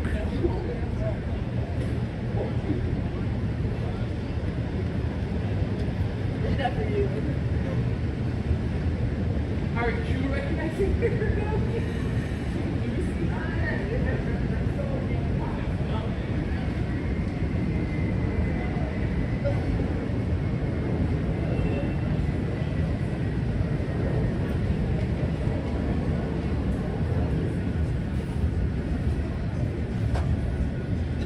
Look at the bodega flowers.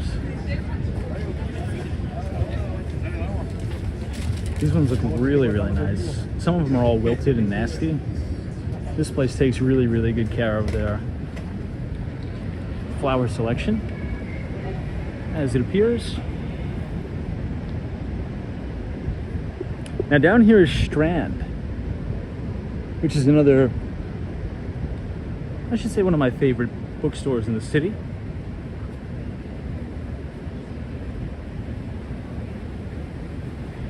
I should say Strand and East Village Books.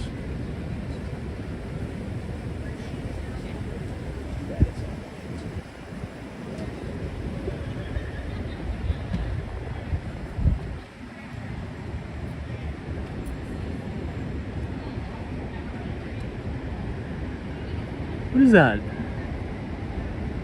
Let's inspect this.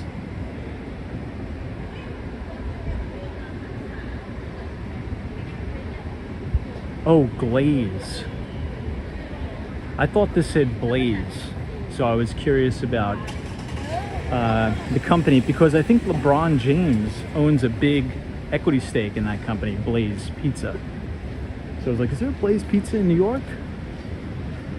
I'm like, no way. I don't think that would do too well, because competition is way too steep here. You know, nobody comes to New York, especially as a tourist, to say, yeah, let me go to Blaze Pizza.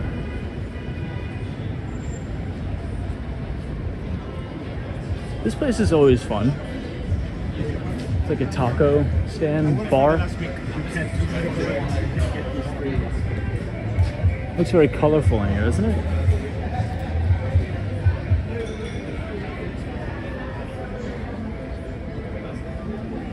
Big W for the American flag hanging out.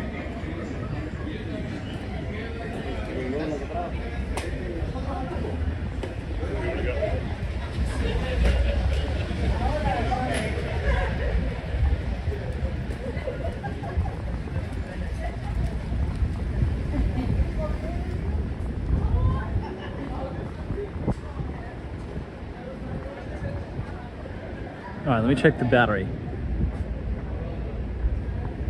We're good, we got some time.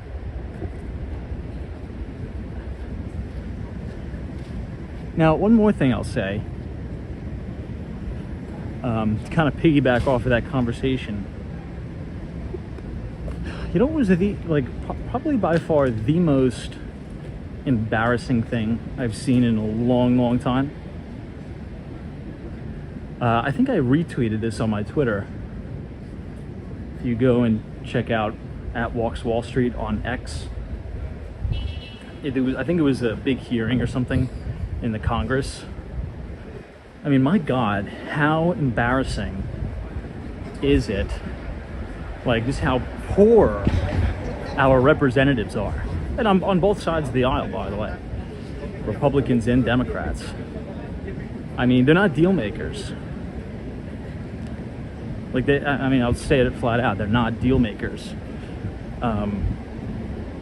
And I've been in sales pretty much my entire career. Like, oh my God, so just, I mean, I don't even know where these people learned negotiation, you know, learned how to deal with people. And I guess the answer is they haven't, because the lion's share of them, particularly the ones in the video that were acting rather poorly, they don't have any experience in the private sector because they can't hack it there. So they go into politics, right? If you're not talented, and it may sound harsh, but if you look at all the people on that video who were just acting like you just pulled them out of the subway, they have no talent to create something of value in the private sector. So they choose to go into politics and just bitch about stuff. Oh my God, it was like so, and their vocabularies are very, very mute.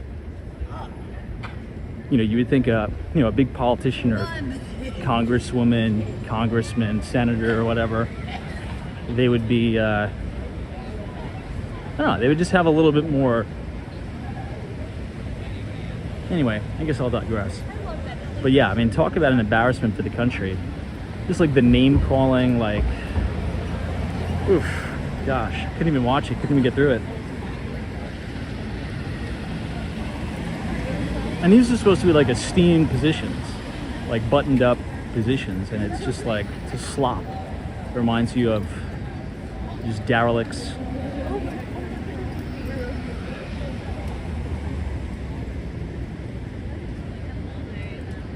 Look at all these dogs.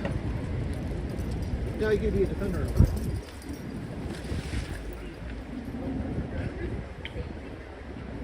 All right, at the end of the block, we are officially at Washington Square Park.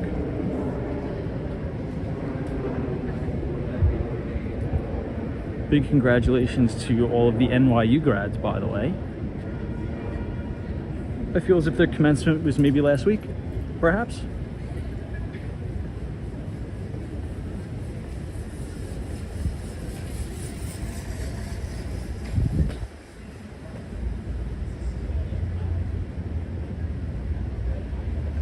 New England crypto.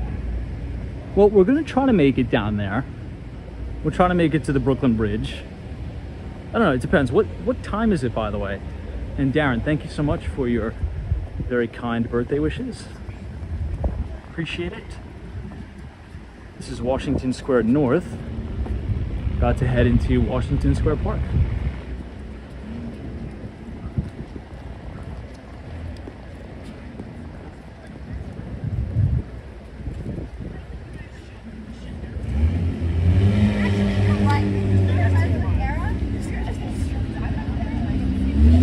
Wonder what they're doing here. All right, let's pull off to the left so I can plug in the device here. 10:34.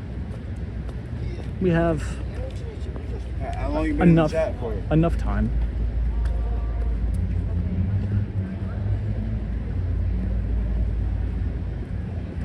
All right, let's bang this left.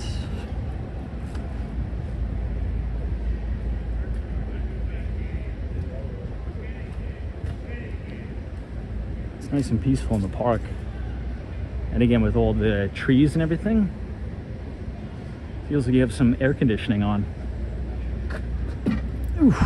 All right, a little bit of an intermission.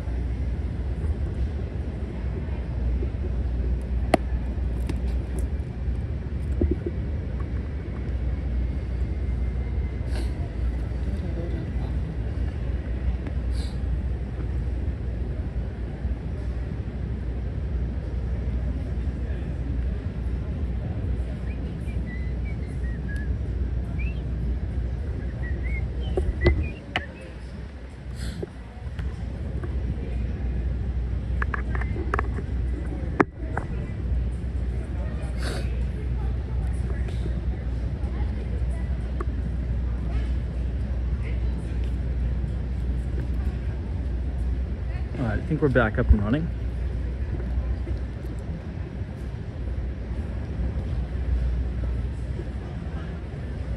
And we should have quite the lively night here in Washington Square Park. The fountain's on.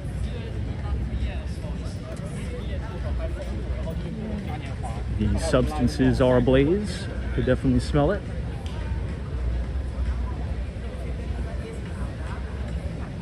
And perhaps we'll get a little bit of a contact high as we mosey through the park.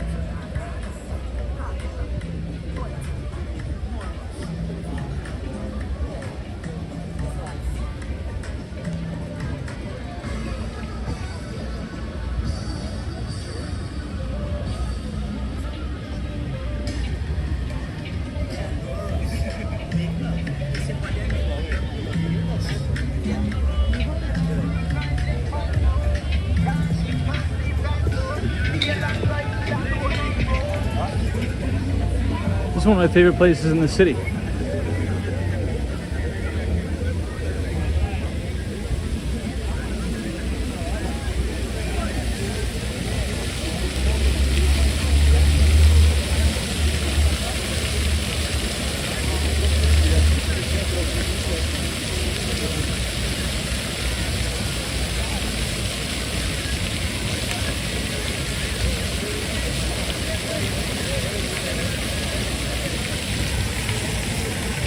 Look at that roach.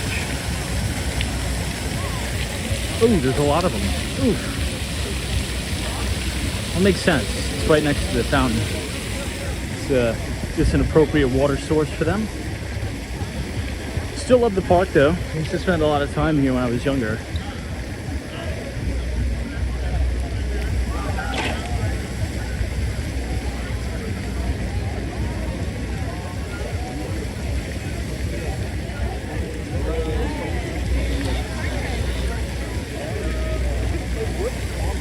Kid has an electric e-bike. He's actually pretty cool.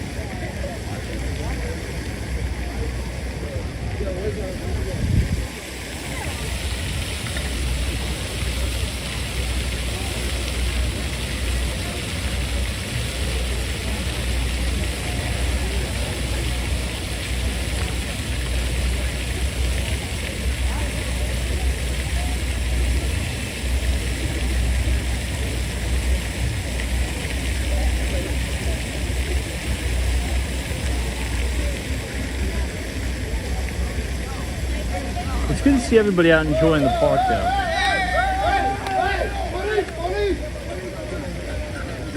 This is how I remember the park 2018, 2019.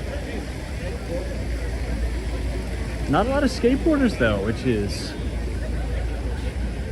unusual for Washington Square Park. Maybe they're somewhere else, or maybe we're just a dying breed.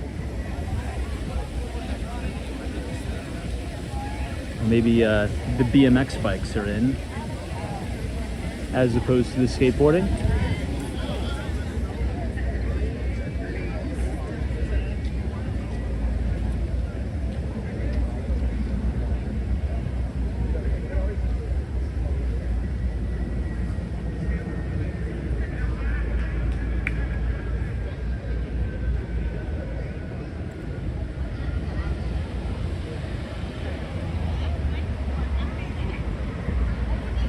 Okay, this is Washington Square South. We're merging on Thompson Street. Since we're here, we might as well go to the Village. I think the Village is going to be on fire tonight. There's a lot of bars, a lot of nightlife. Check out MacDougal Street too.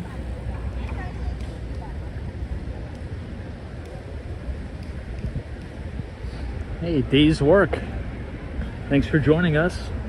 Always a pleasure to have you here.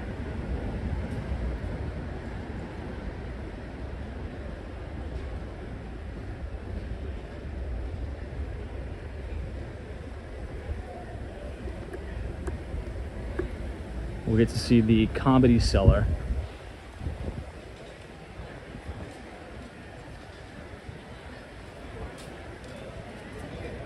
You know, I didn't even know NYU had that until just now. This is the NYU Catholic Center.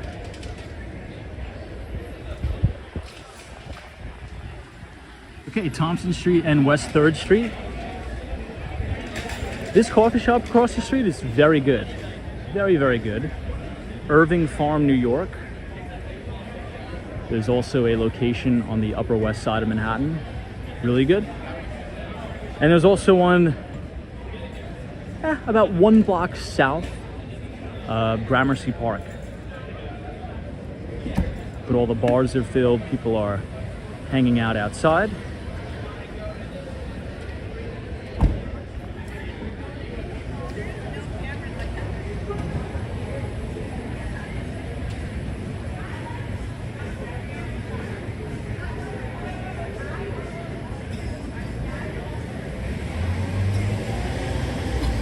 Hey Mohammed, thank you so much for your kind birthday wishes. Thanks for being here. This is an old FDNY firehouse that I believe is condos now or apartments.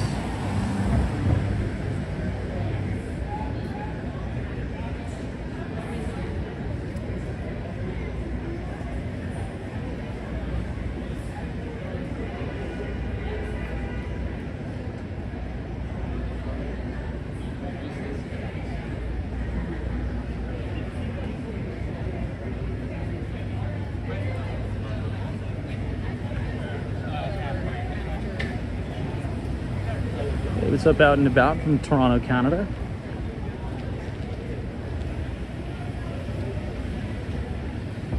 Check out these outdoor dining sheds. These are the nice ones. Yeah, Paul, that's exactly the one with the library I like. Oh, does he really? Anderson Cooper lives there? Wouldn't be surprised. He's a journalist. Probably has quite the book collection. Never knew that.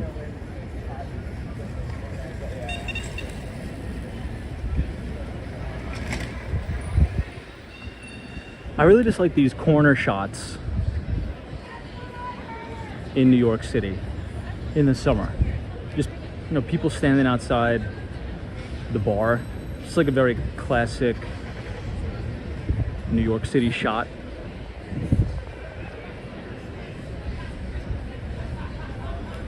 Just people walking by, moseying about. It's cool. Hey, it's up, Todd. Happy Memorial Day to you too. And God bless America.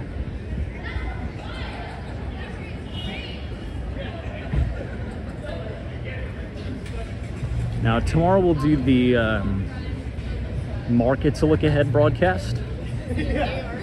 And we were We just had chit-chatting. to switch the days around because tomorrow market's closed for Memorial Day, as we honor all of our service members and existing members as well. Appreciate everybody who is serving and has served in the military.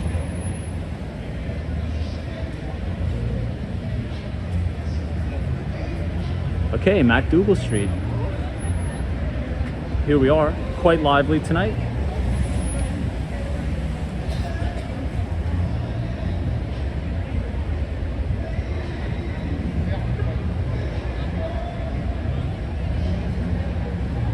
Love these buildings here.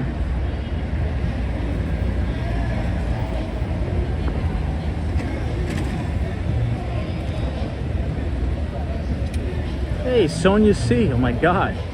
Good to see you. Thanks for joining. Trust you've been well.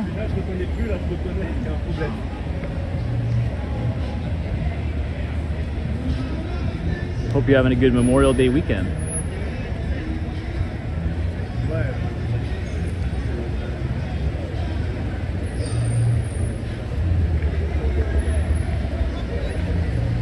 Let's make this right, because it looks like there's two shows going on. One at the Blue Note Jazz Club and the other one at the Comedy Cellar.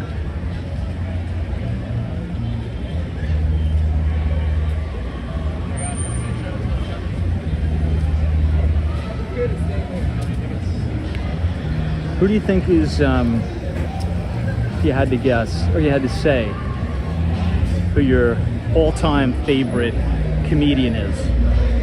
Who would you say? All-time favorite comedian in the chat. I think I'll go with Jerry Seinfeld, which is going to be a little bit controversial because a lot of non-New Yorkers don't really get his humor, but I get it. Like, it's very dry and it's almost very angry, like aggravated humor. Like he's a crank. I like that kind of humor, like the cranky old man humor. I love that.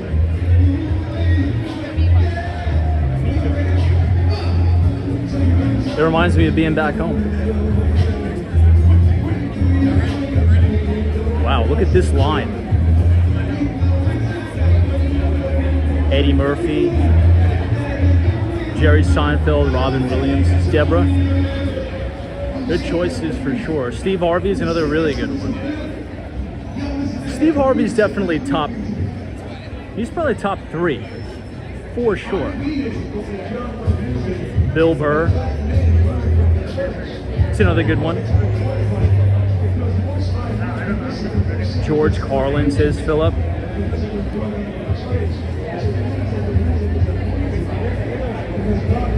I can't really tell what everybody is waiting for, though.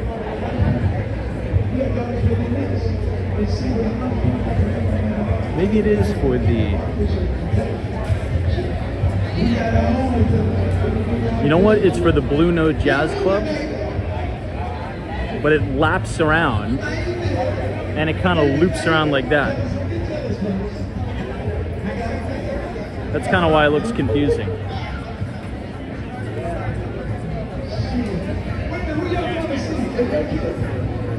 This is Chris Rock, yeah, New Yorker. Now, speaking of Jerry Seinfeld, he's done a lot of recent interviews, or I should say interviews recently. I would have a listen to those because they have a lot of good business virtue there. A lot of good business virtue. A lot about being persistent, not quitting.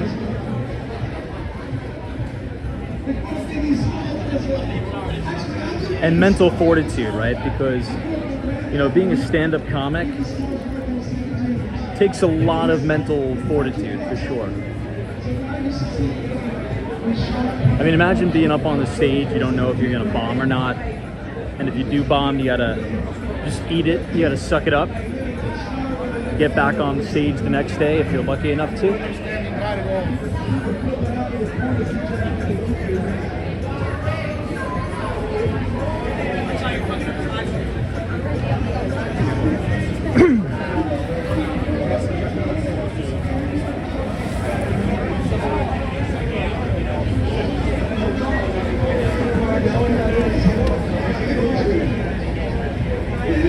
Man, crazy crowd.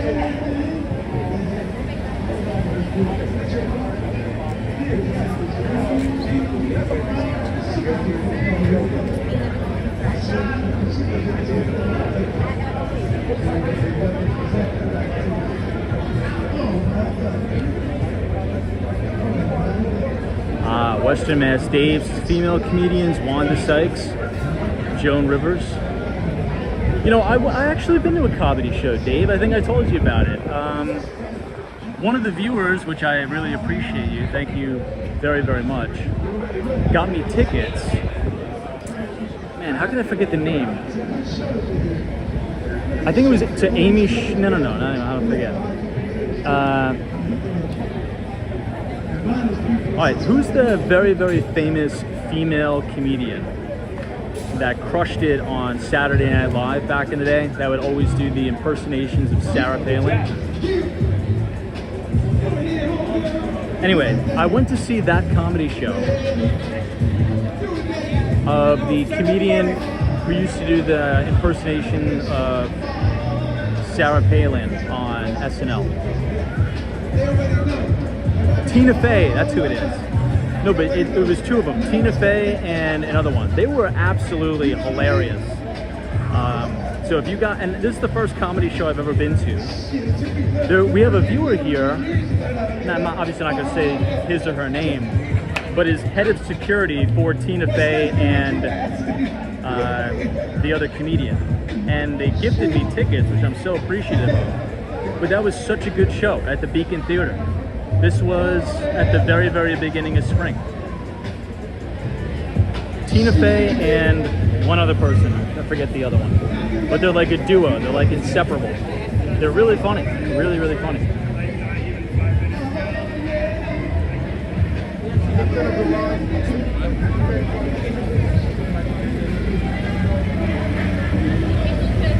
Ah, you're right. Amy Poehler. There you go, Dave. Amy Poehler and Tina Fey. 10-4. Leave it to Dave to bail us out. Appreciate it, Dave. Someone says Tina is amazing. How do you not know her name? I'm oblivious to all that stuff. It's not a knock to her at all. Like if you know me, I'm totally oblivious. I'm like an idiot, and I mean that I'm serious. I am oblivious when it comes to celebrity stuff, but I will recommend that show 10 times out of 10. I had a great time, and I actually would go to see that again. That's how much of a good time I had. It was so unique. I'll give a little bit of a spoiler of what it was about. It wasn't your traditional comedy show where they just stand up and like tell jokes and stuff. It was almost like a play where they acted out their entire life of how they met through comedy from being in college all the way up to now. It was the coolest setup. Very, very cool. So it took you through Chicago, took you through New York, through SNL. It was just a really, really well put together program. It was awesome. To him here, right outside of the Comedy Cellar. Hey, Hawaii's, happy belated birthday. Thank you so much. Appreciate you. I forgot to tell you, my brother was in Hawaii, loved it. Hopefully I'll be headed over there soon. Since we're going to be walking the Brooklyn Bridge, probably not tonight, it's too late. Tomorrow night, Memorial Day, I'm going to take the train to get off at this stop, Village, and we'll have to go to Lower Manhattan. Brad's brain says Amy was on Parks and Rec, hilarious show back in the day. Good to see you, Brad. Happy Memorial Day. Trust you're having a good weekend in Houston, Texas.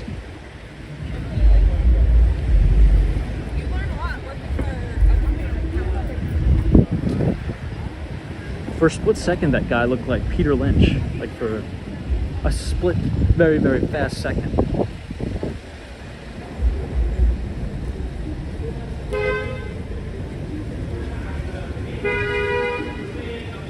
Maybe we'll see the Cybertruck.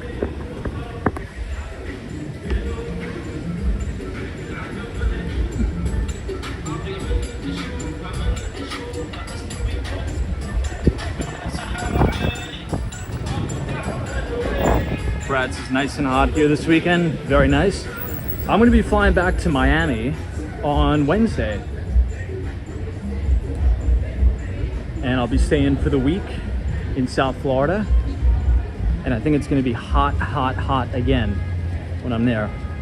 Now, the last time I went there, which was quite literally last week, it was some of the hottest temperatures ever in South Florida. We got a crazy heat wave.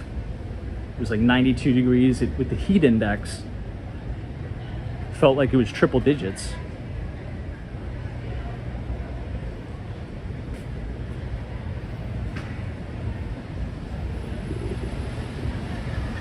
Okay, this is Jones Street and West 4th.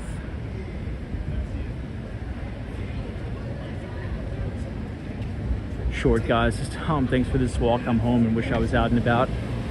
Yeah, you got to maximize these summer nights, my friend. It's such a difference, right? From watching a live stream in the winter to watching one in the summer when the weather's nice. It's like a different city. It's like a totally different city.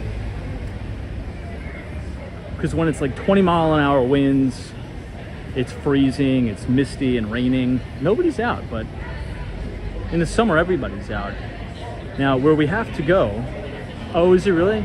Steve Buffalo says, well, Steve, you're in Florida this year for Fleet Week, as opposed to New York, right? You were telling me? Are you smoking? But what I was going to say is we have got to go to the Lower East Side. Maybe we'll do that tomorrow. We'll start the broadcast from the Lower East Side. We have a good time. Close to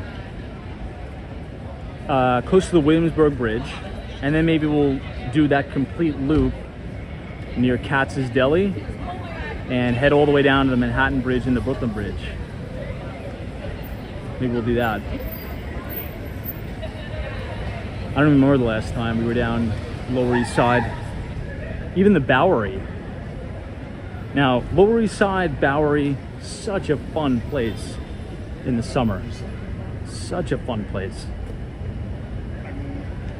It's a little grungy, and not in a bad way. That's not like a negative description. I think if you know, you know what I'm talking about. It's like, I think that's the appropriate description, like a little grungy Joel P.M.'s Tompkins Park tour. We haven't done that. I don't even think I've been in Tompkins Square Park on the street. Maybe we have once, but it was ages ago. I'm down for that. Christopher Street.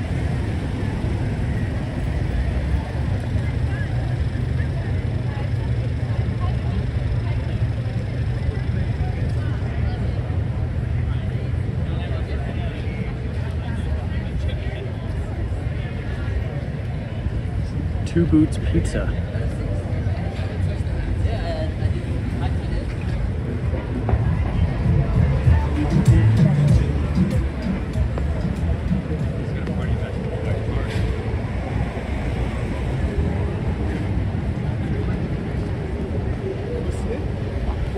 We got 7 seconds, 2 seconds left.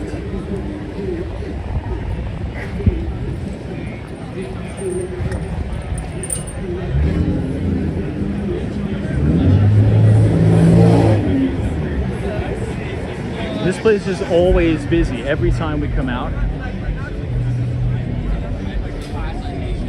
think it's actually two places. Right on Grove Street. Now, this place is probably one of the coolest retail places I've ever seen. It has this triangular type store. Looks like a little bit of a bar. You can get a cocktail, hang out outside. This is a cool spot. It's on 7th Avenue and Grove Street.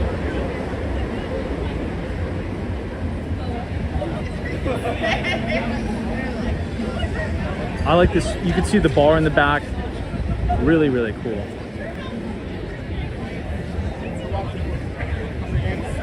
Just the vibe in general in this entire neighborhood is awesome in the summer. And what is it, 11 o'clock at night? It'll probably be like this till 1 a.m. Arthur's Tavern.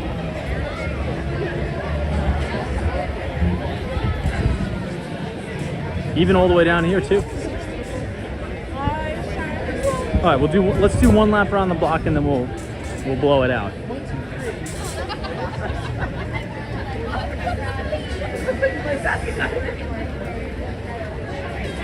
Look at the bar setup.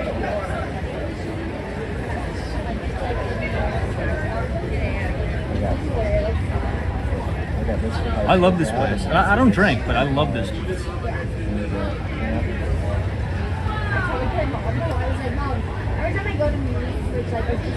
That bar is gorgeous. That big white slab of marble there. It's awesome.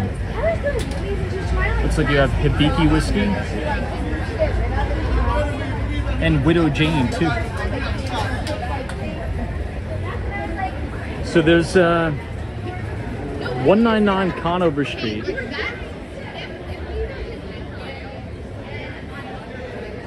Is a condominium development called the Conover that we're almost sold out, by the way. We just set the record for the most expensive apartment ever sold in Red Hook, Brooklyn.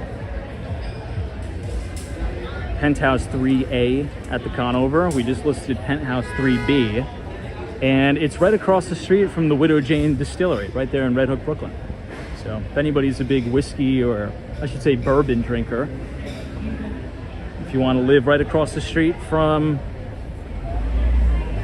a really cool distillery, Widow Jane, well, maybe you'd be interested in buying Penthouse 3B.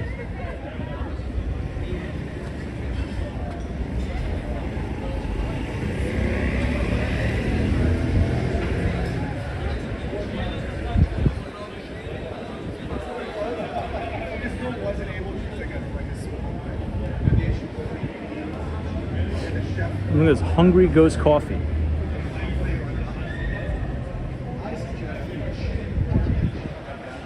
You know, I'll probably come here maybe 10 a.m., 11 a.m. tomorrow. I have a day off, so I'll do a neighborhood walking tour to show you guys what it's like in the morning in the village.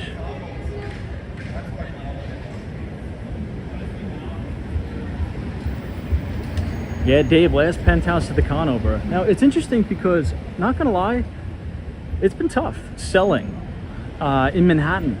But Brooklyn, our product in Brooklyn is moving. So, the boroughs are doing quite well, but Manhattan, at least the inventory we have is quite the struggle to move it. And we have really good product. I mean, biasly enough, I'd say probably better than most. And the product is difficult to move. It is. So we're actually talking about price cuts for some of our stuff. This is Bleecker Street Pizza. I actually may go here. Get a slice.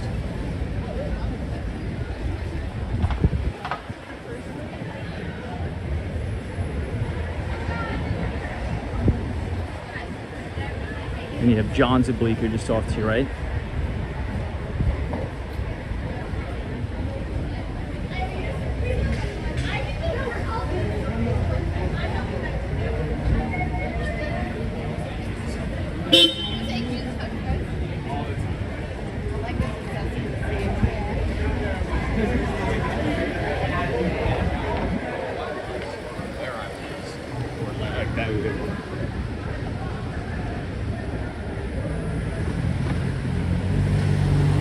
All right, everybody, I think this is a good place to end it. I want to thank all of you for joining the live stream tonight. I want to wish everybody a safe and happy Memorial Day weekend, particularly tomorrow. Be safe if you're grilling, you're out and about with your family. And we will see you back here tomorrow night, live at 8:30. If you enjoyed the stream, feel free to leave a like on the video, subscribe to the channel if you're new, share the show with your friends.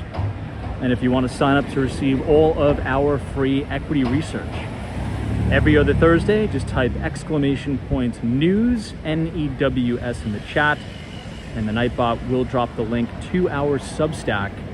We publish all of our market research every other Thursday. We just sent it out last week. So take care, everybody. Thank you to all of our veterans or service members. God bless you all, and God bless the United States of America. Abdullah, Muhammad, Line Sync, Out and About, Hawaii, Old Wise Owl, Hang with Mark Mom, Tatted T, The Short Guy, Tom Barry, New England Crypto, Joseph Hardaway, DC322, DM, Western Mass Dave, Emma, Anna, New England Crypto, William. Be safe, everybody. Have a happy Memorial Day, and we'll see you tomorrow, hopefully live from the Lower East Side. Take care. I just want to make sure I was